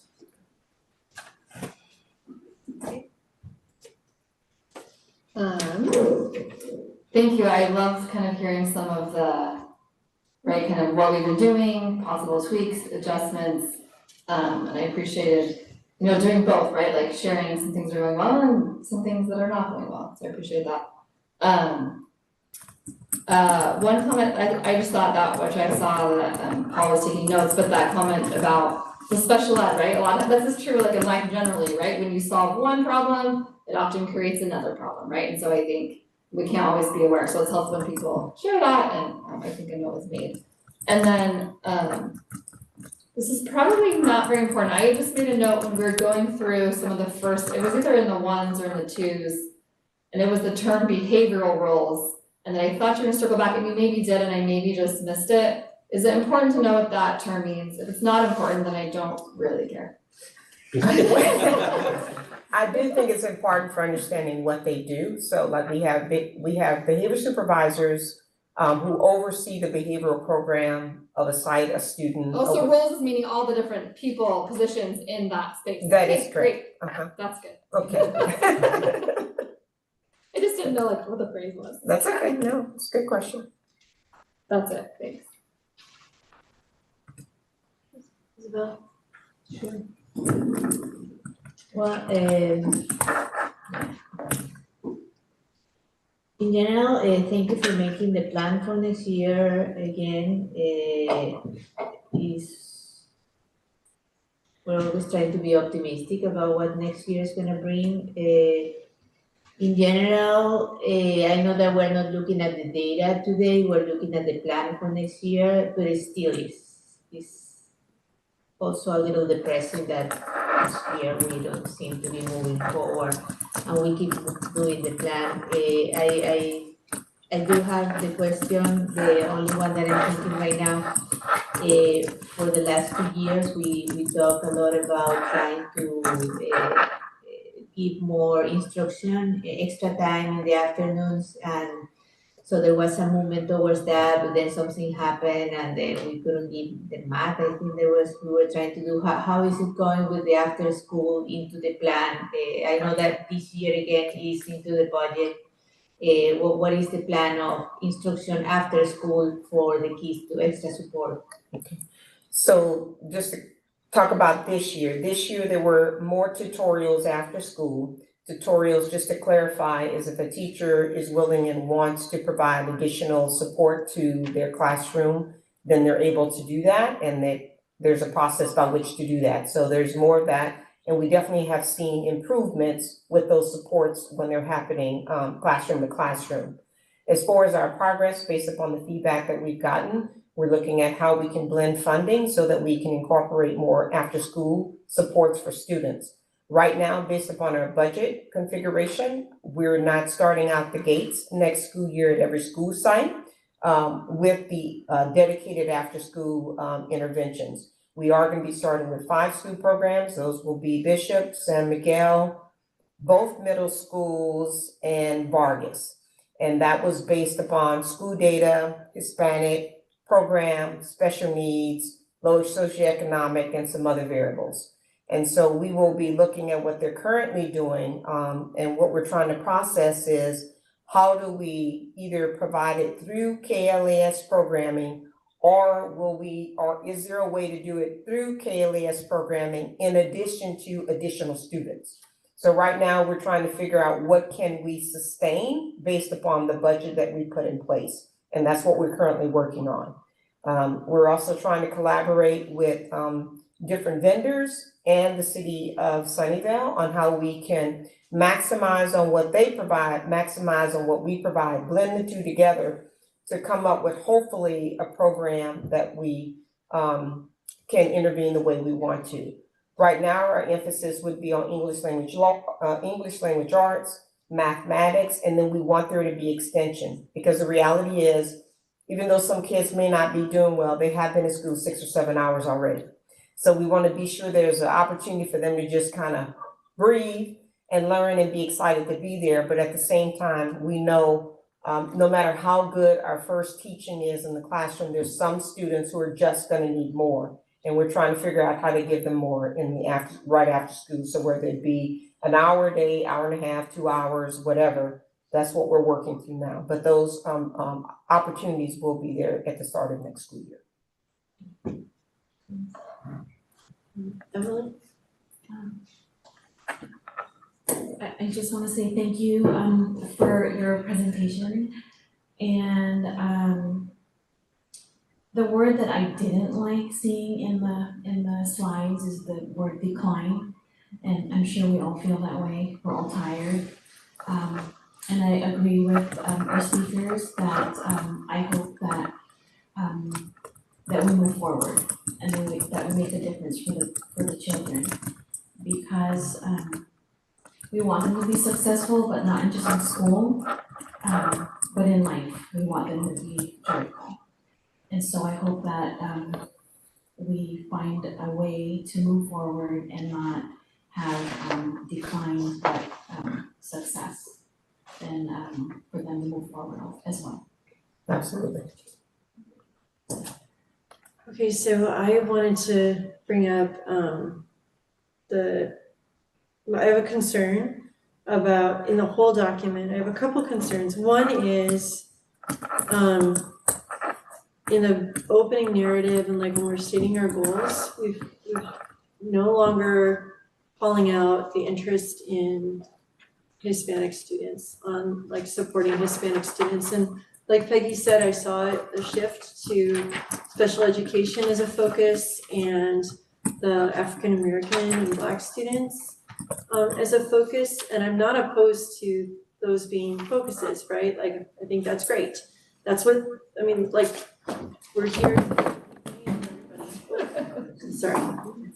But my concern is that, you know, the Board of Education as a whole, like over the last several years, has really said we're interested in supporting the Hispanic students who, regardless of socioeconomic level, are underserved, historically underserved in our district, and their academic performance scores are far below many other groups.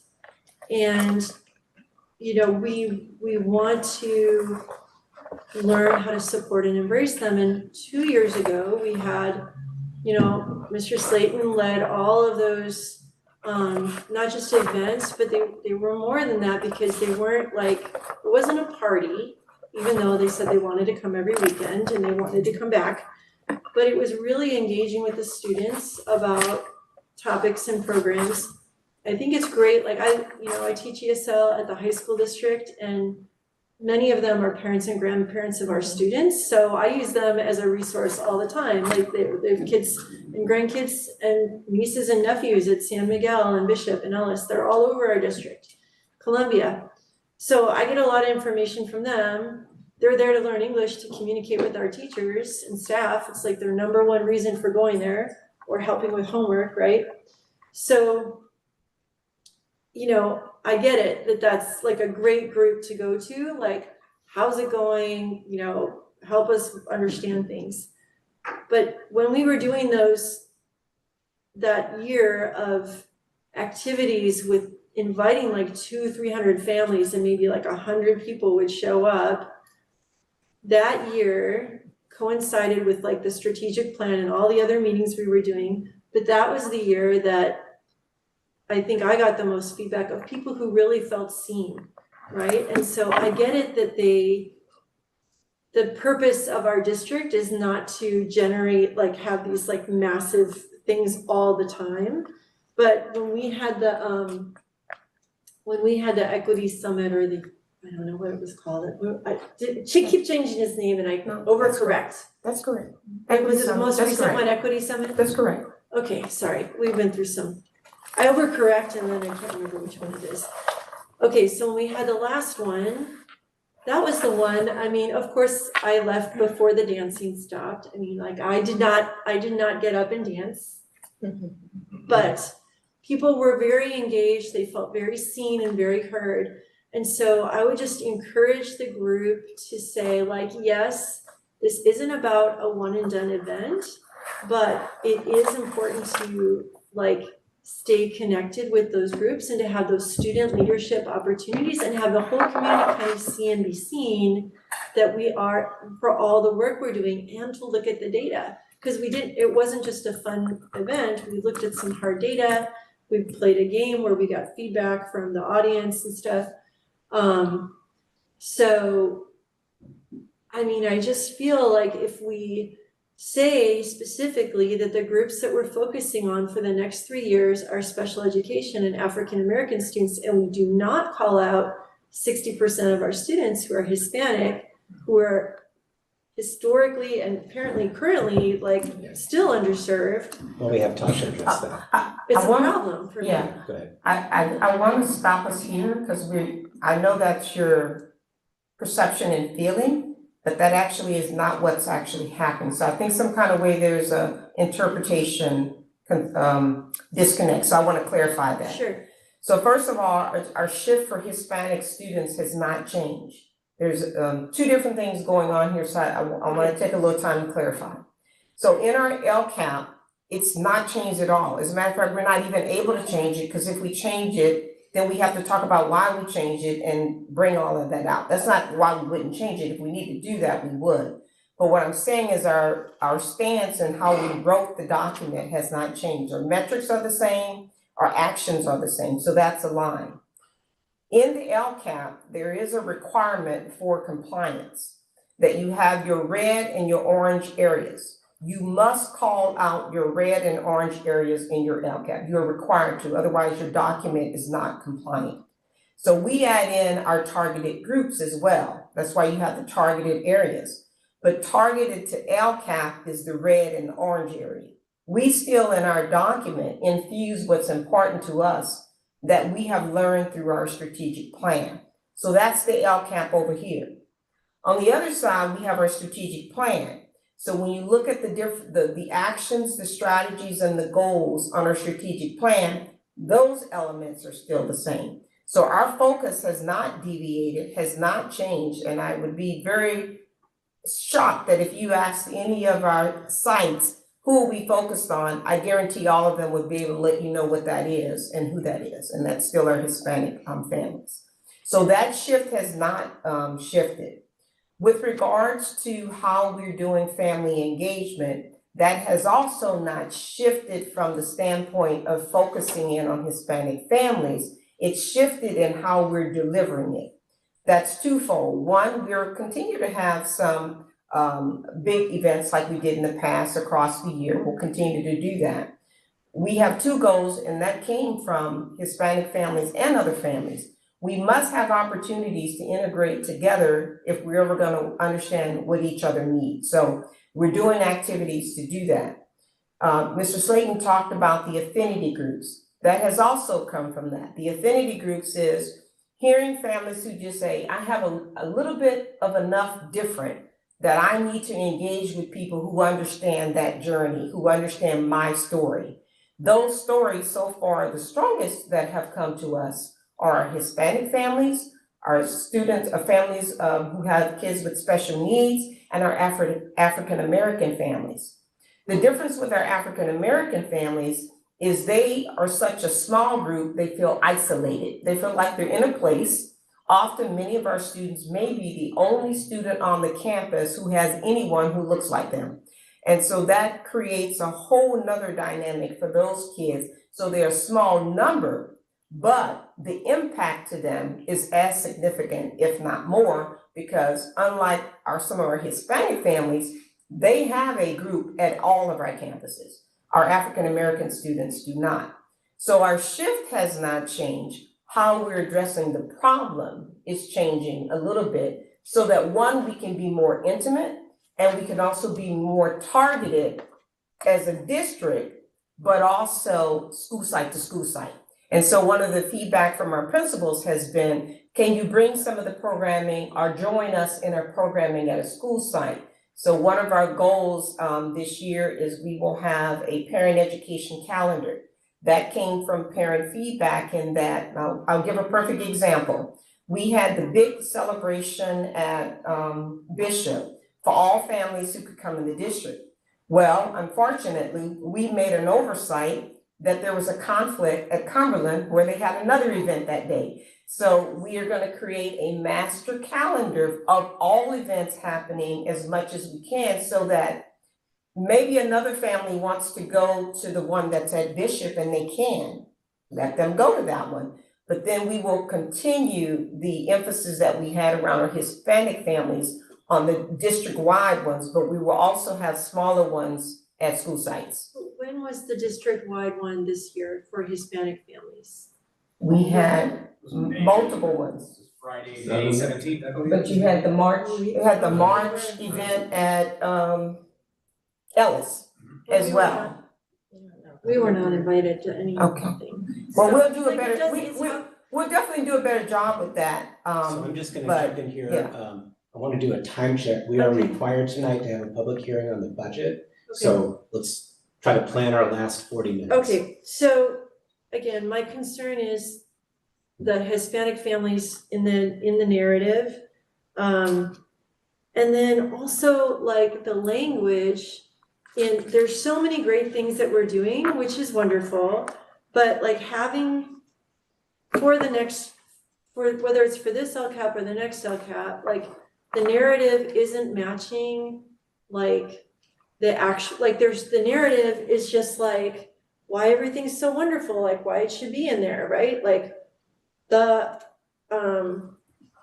arts and music teachers, right? Like we should be having this and it's so good for children and everything. But like in previous years, LCAPs, in part because things were so targeted, it was like, we're adding these music teachers, we ran into difficulties, these were the challenges this year. It did not go well, we did not retain some on these areas, and in these areas it went really well, and this is like the next step. So you could see, the narrative told the story behind and also kind of explain why the numbers weren't so great or there wasn't a change.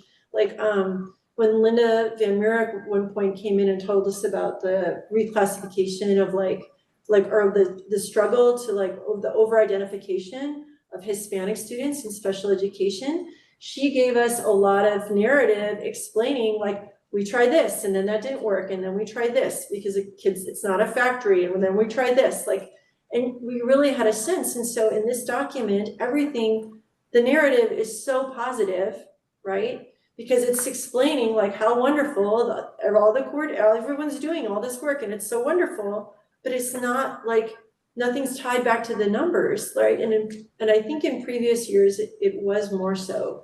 So I don't know if there's any way for when you're looking at talking about things that are going to move the needle, that are for family engagement or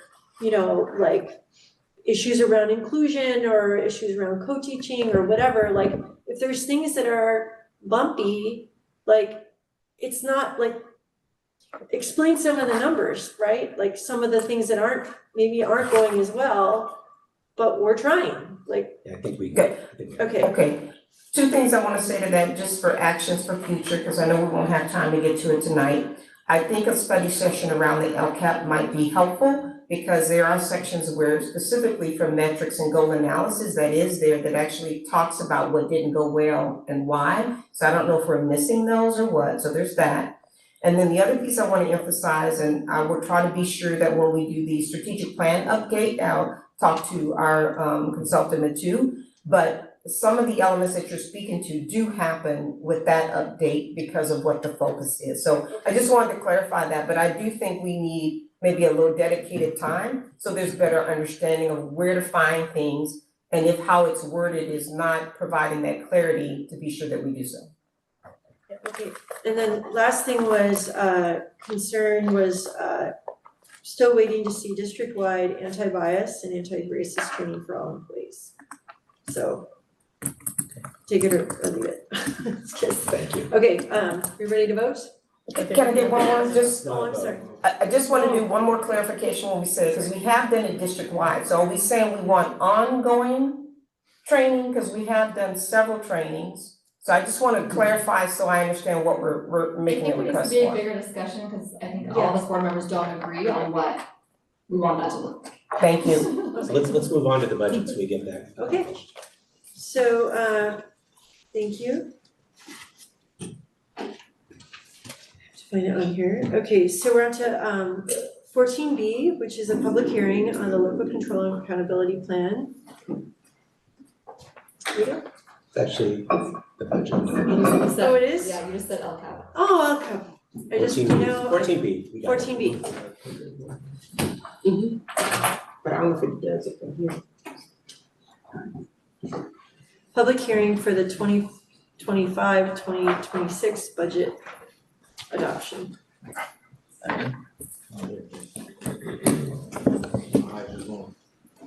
All right, good evening, board. Members of the public and everyone. Sorry it's late night, I'm gonna try to speed through some of the stuff that might somewhat be reviewed for some of you. Apologies to Trustee Profeta. If we can come back at the end, I'll try to leave time for your discussion. Before we jump into our budget conversation, I wanted to introduce a concept that helps us frame our thinking, opportunity cost. So in simple terms, opportunity cost is what we give up when we choose one option over another.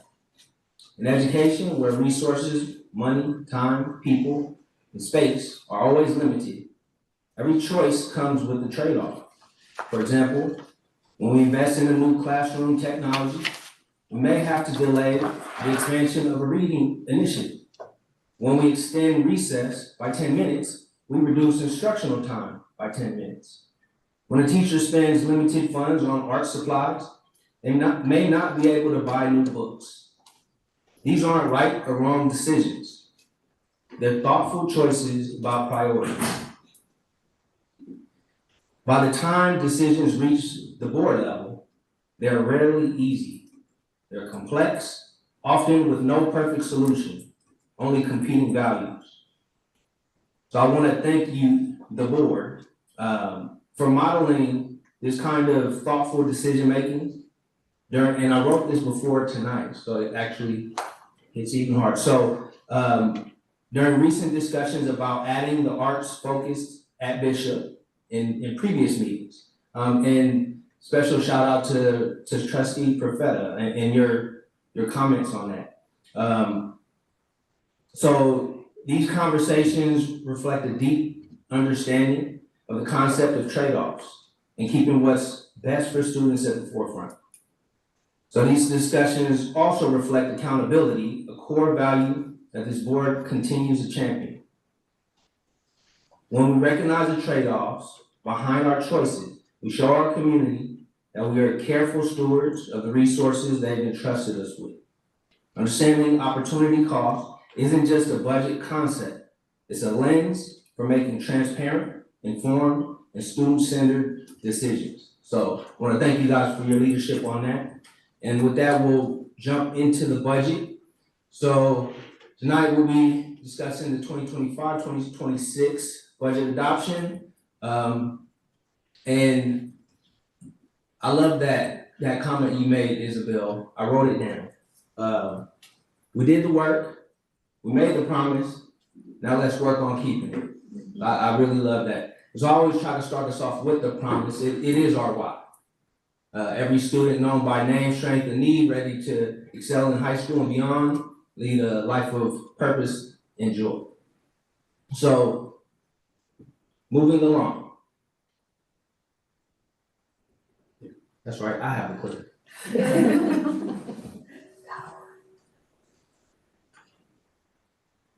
Oh, it does work. Okay.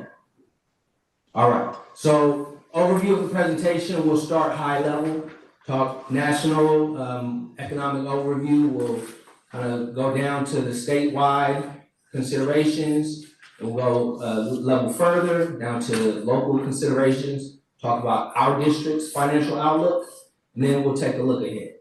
Just in terms of time, we're gonna need to, we're gonna have some public comments. We're gonna make sure we have at least Can we 20 just, minutes at the end. can we just skip to the district level? Would Yeah. that be okay? Because we got the other one last time. Yeah, we're gonna need to, we gotta move. I got you guys, don't worry. It's kind of, it's an important one, so let's just, yes, all right. So, the economic outlook at the national level, the state budget is anticipating a growth recession. The slow growth is expected to continue through 2028. The impact of tariffs on California is very significant. Job growth has been downgraded, a weaker labor market, and so the indicators are not great at this point. All right, moving forward, Proposition 98 is the state's education budget. The highlights are revenue projections are down significantly. There's some one-time funding that's being proposed to support ongoing core costs, which is never great. And the rainy day fund or reserves are being depleted. Also not great news. So California economy.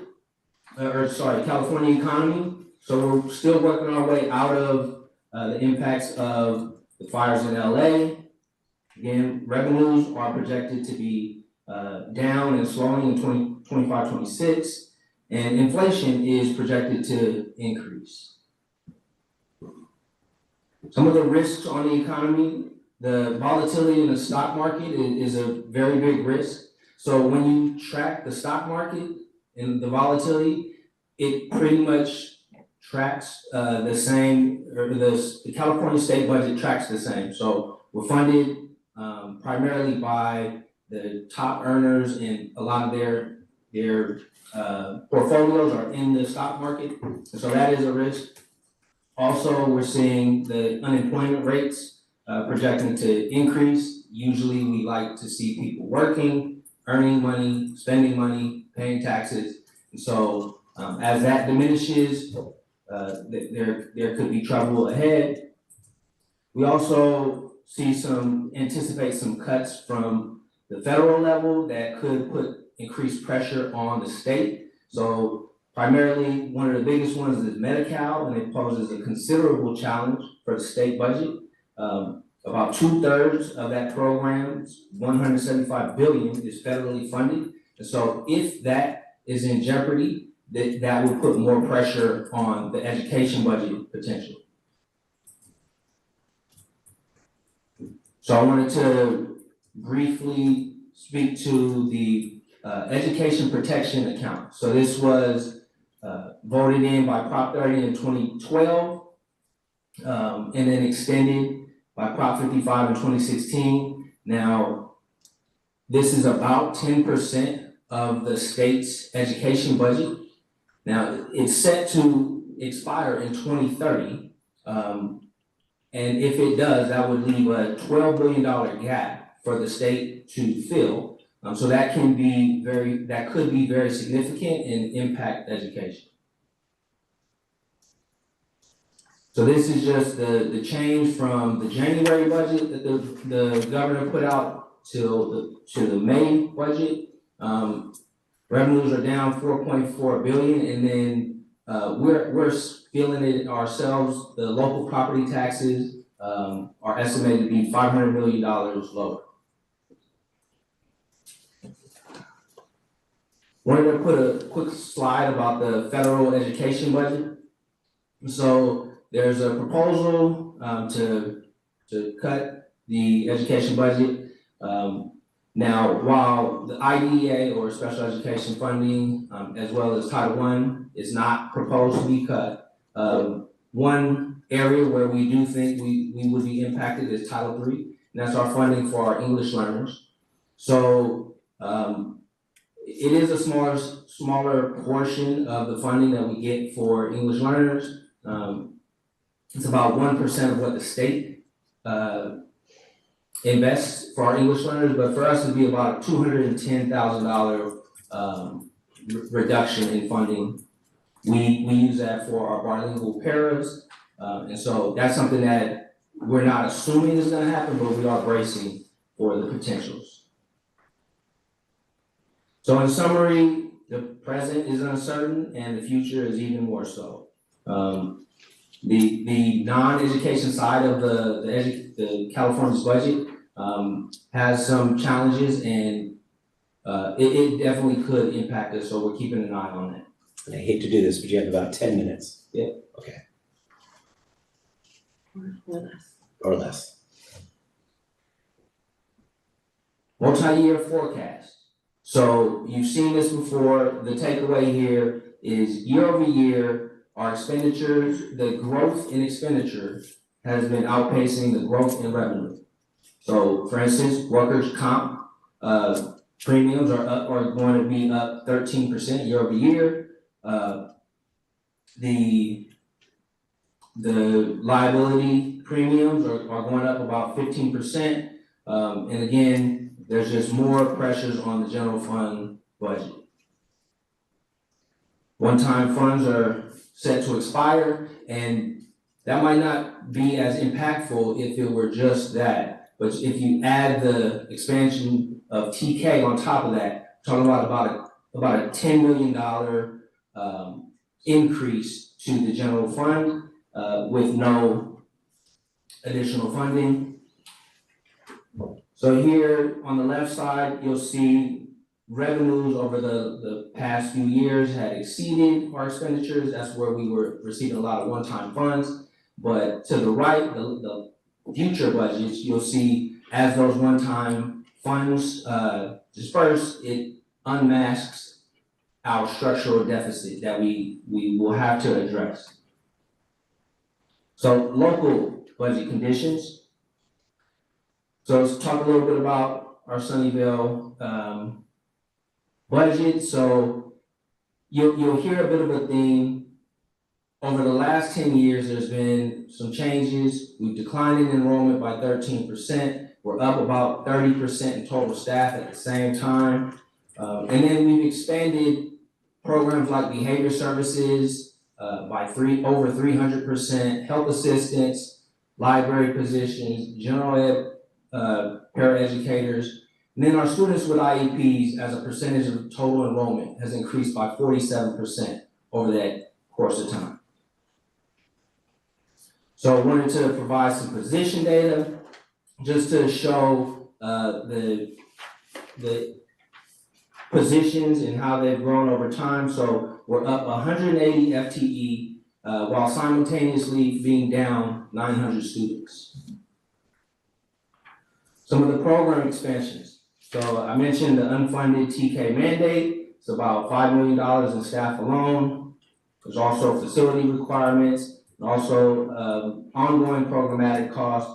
Our special education program has expanded. Our kids learning after school, over the last few years, we've expanded and we're looking to expand more.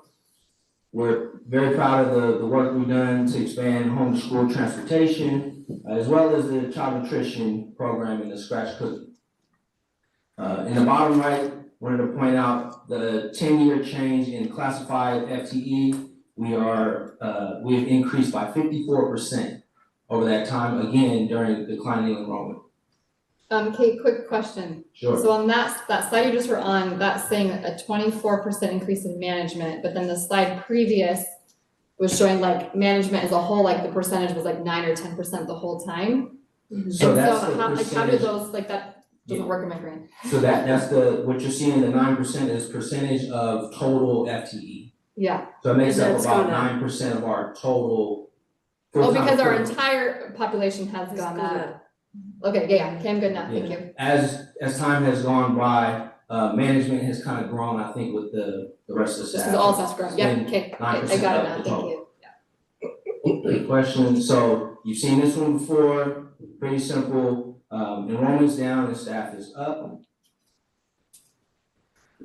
So if we kept the same pay rates as today, but had the ratios of 10 years ago, we see a savings of $44 million per year.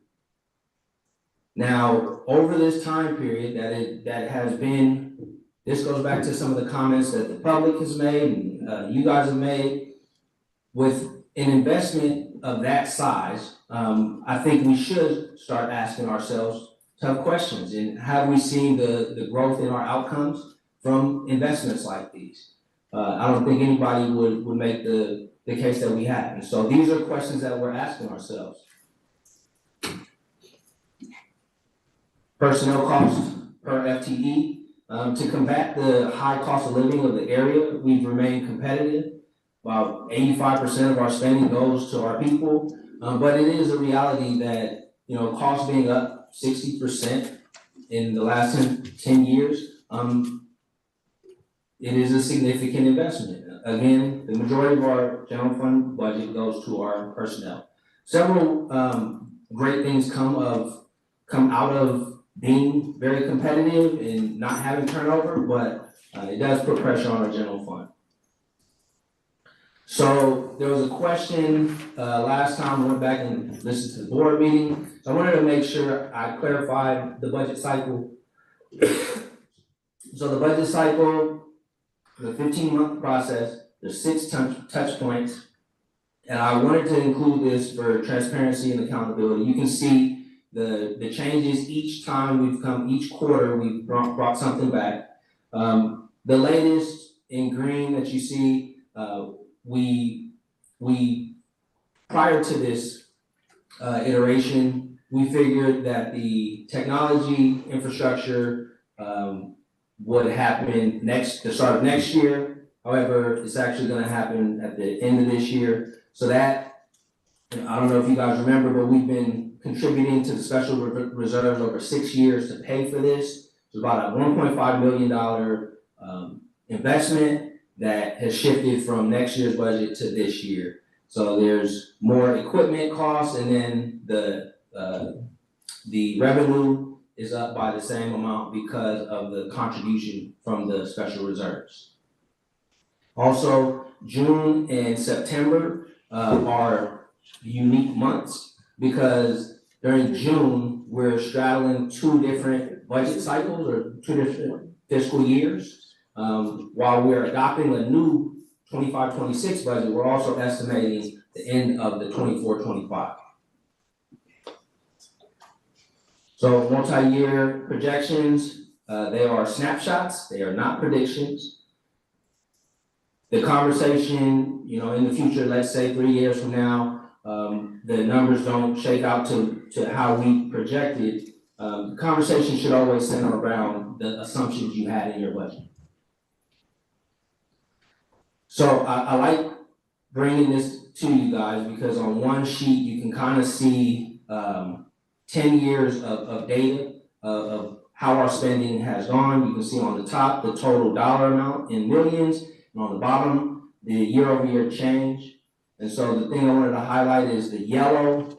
So year-over-year expenditure increases, if you take those 2 years out from COVID, are up 11% a year.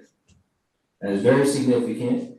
Looking forward, and as we're projecting into the future, as one-time funds go away and some of the one-time expenditures go away, you'll see those increases drastically decline. So 2% 2%, 1%. So I want to point out that these are not very conservative numbers. There's not a lot of cushion in these numbers.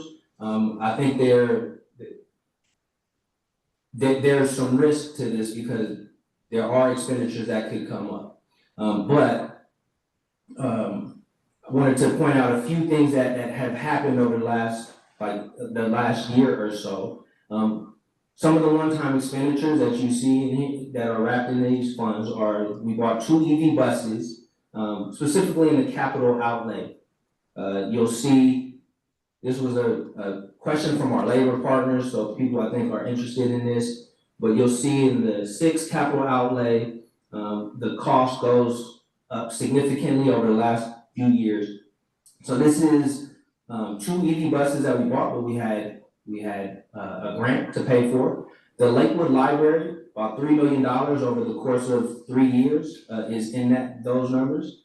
The technology infrastructure was a one-time purchase, textbook adoptions, and then the playground resurfacing, which are great, but they did cost a significant amount of resources. So those are wrapped in those figures. Special education, we kind of spoke about it a minute ago, but this is a focus. And not only special education, but specifically for over-identifying our Hispanic students.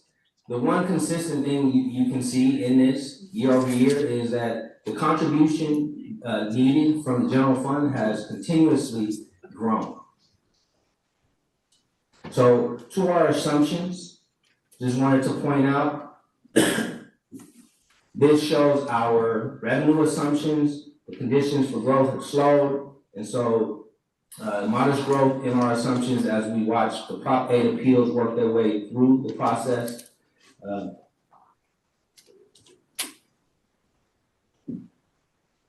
And finally, compensation increases are reflected in this budget, in our assumptions. And it all culminates to spending down of our reserves. So by 2026, 27, our reserves are projected to drop below 20% target in local board resolution. Our shared interests, our goal is for sustainability, equitable resource allocation, improved outcomes for our students, and the way that I approach the work and the way that I'd like us all to approach the work in front of us and the conversation in front of us is through the lens of an opportunity. So the challenge is to reduce our deficit by the start of 2026 by 7.7 million. That will allow us to meet our 20% reserve target for 27-28, which is the 3rd year out, followed by a further reduction of 3.7 million in the following year, which would eliminate our deficit. So, Arthur, I'm sorry, Mr. Cuffey, we are gonna have to call for the public hearing. So you wanna show one more slide? Get one more slide to show us? Because we can't do all 10, we just show us your favorite one. Kind of a bunch of things that you guys asked me to show. I know, we're just up We read against the them, but clock. we're out of time Yeah. because we only extended till. And we gotta read them and they're there for the public to see. No worries. I will go to. Pick your favorite. It's not a criticism in any way, and we have all read this and we're very grateful. Well,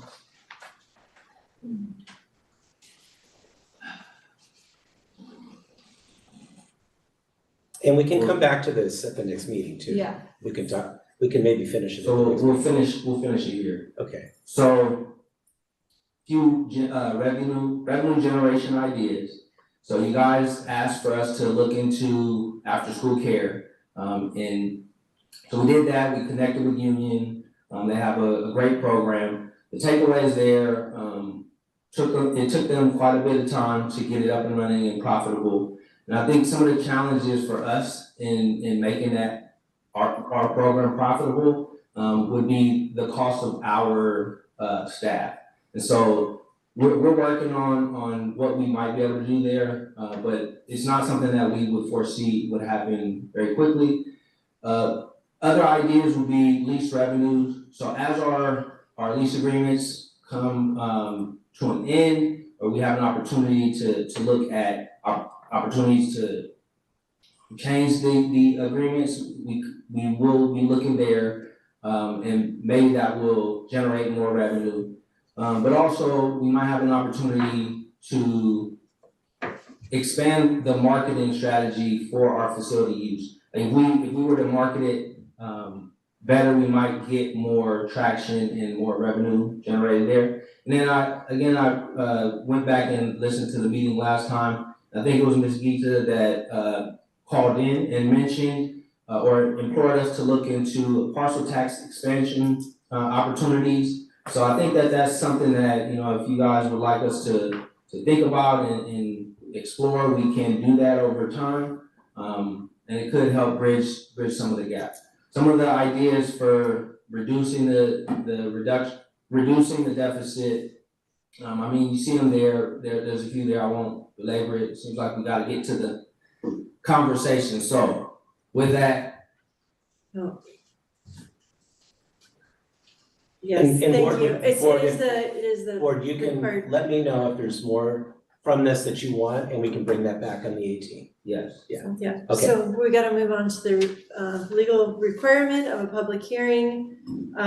So it is now, it is now 10:47. We're opening the public hearing.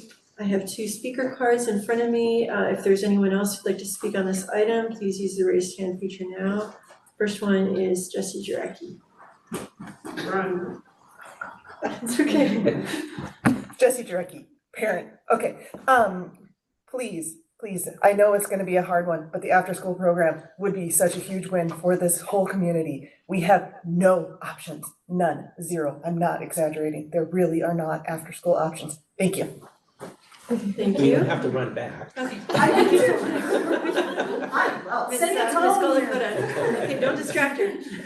Thank you. Hi, thank you, board. Thank you for staying this late. I have several problems with the budget proposition. First of all, we are appalled to see that the behavior personnel spending increased by 136%. I mean, that's ridiculous. I've been mentioning it multiple times. The behavior is a function of unmet need. We need to balance out the district's spending to occupational therapy more. We need to recognize that sensory processing disorder is a legitimate reason why many kids have these different needs in their body that are perceived as behavior. We need to recognize that it's not recognized in DSM, but we still need to recognize that we need to find ways to regulate the kids to reduce the behavior spending on that.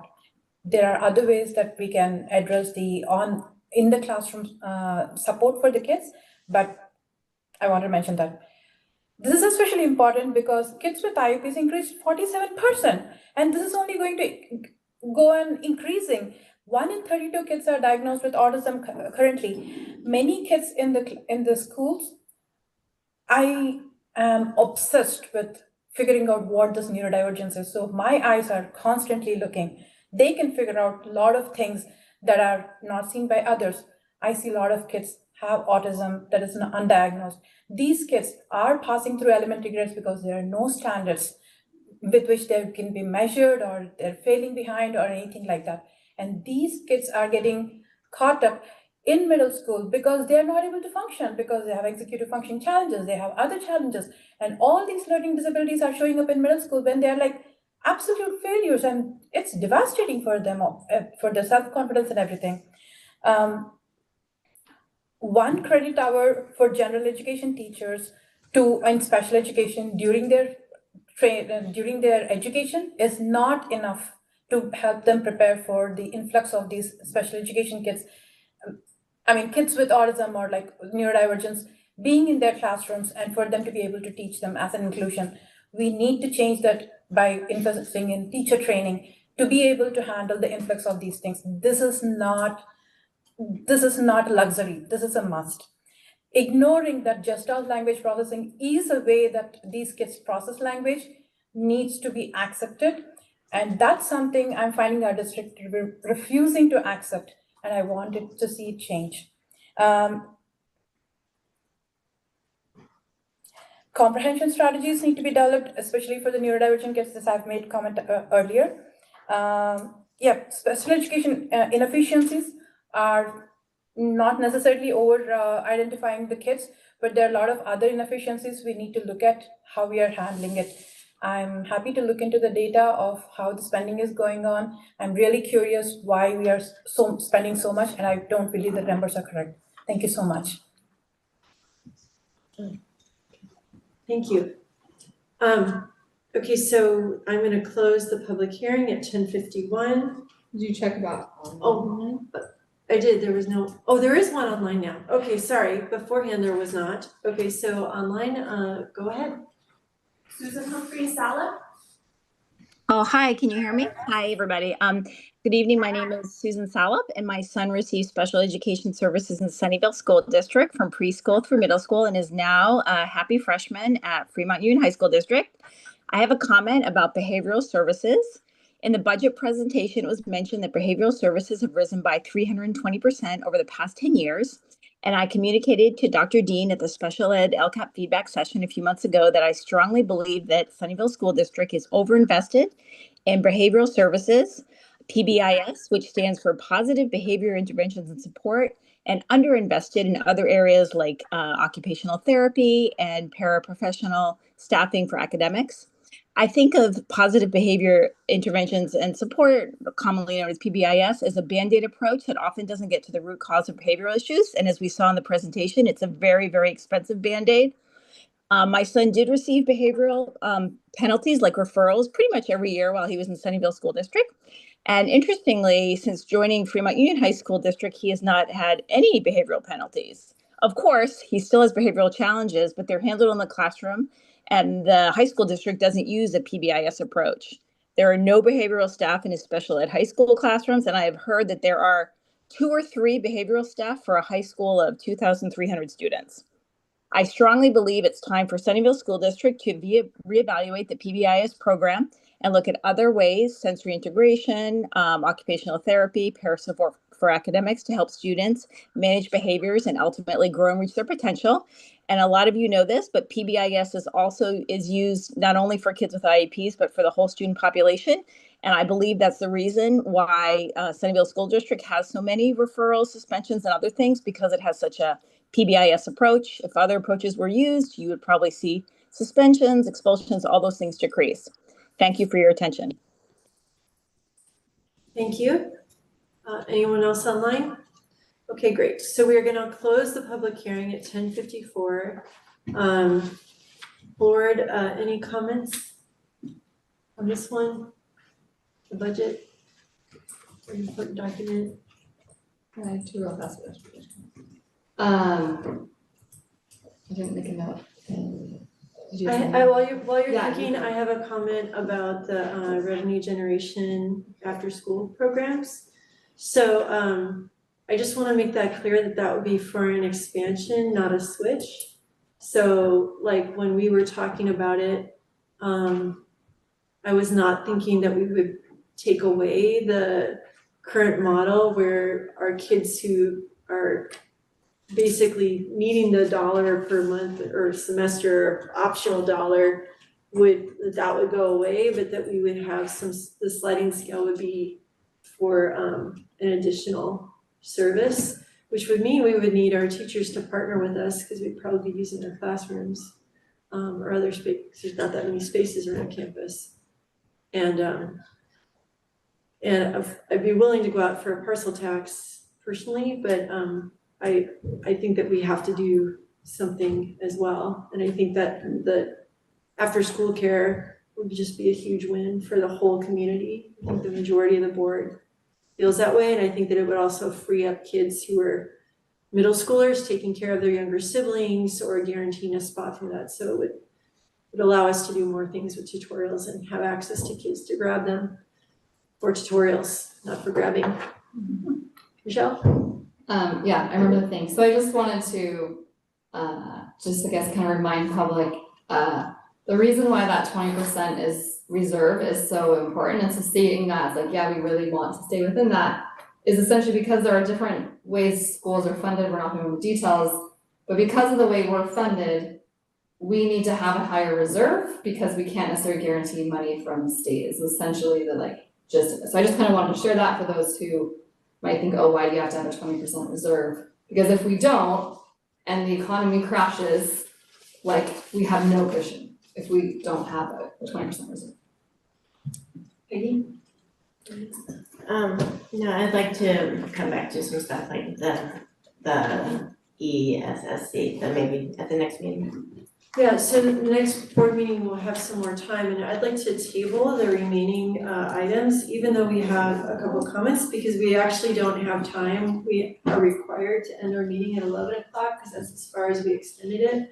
So, sorry? Is that your motion to table the rest? That's what I'm asking, if we can do that, so that would be the original people from the. I make a motion to, yeah, can it be me or the? You can make a motion right now to table the rest.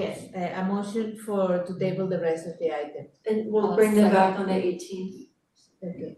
And then, Michelle, if you have any comments about any of the remaining items, like, you'll send them in? Yeah. Okay, so, with that, And there'll be action items next time, Yeah. the policy. to get them into the handbook, so, okay, so, Did you vote on the motion? sorry, all those, thank you, all those in favor? I second. All those in favor, please say aye. Aye. Thank you, chair votes aye, the motion passes. Next, we're gonna skip all the way to item 16. And it's actually Wednesday, unless it got changed. Yeah, so I wrote it on mine, it's not, in the minutes it says, or the agenda says Thursday, it's gonna be Wednesday, June 18th, at 6 p.m., regular board meeting in the district office. Meeting is adjourned at 10:58, thank you. Thank you, Desmond. Thank you, Marisa. Thank you, guys. Good night.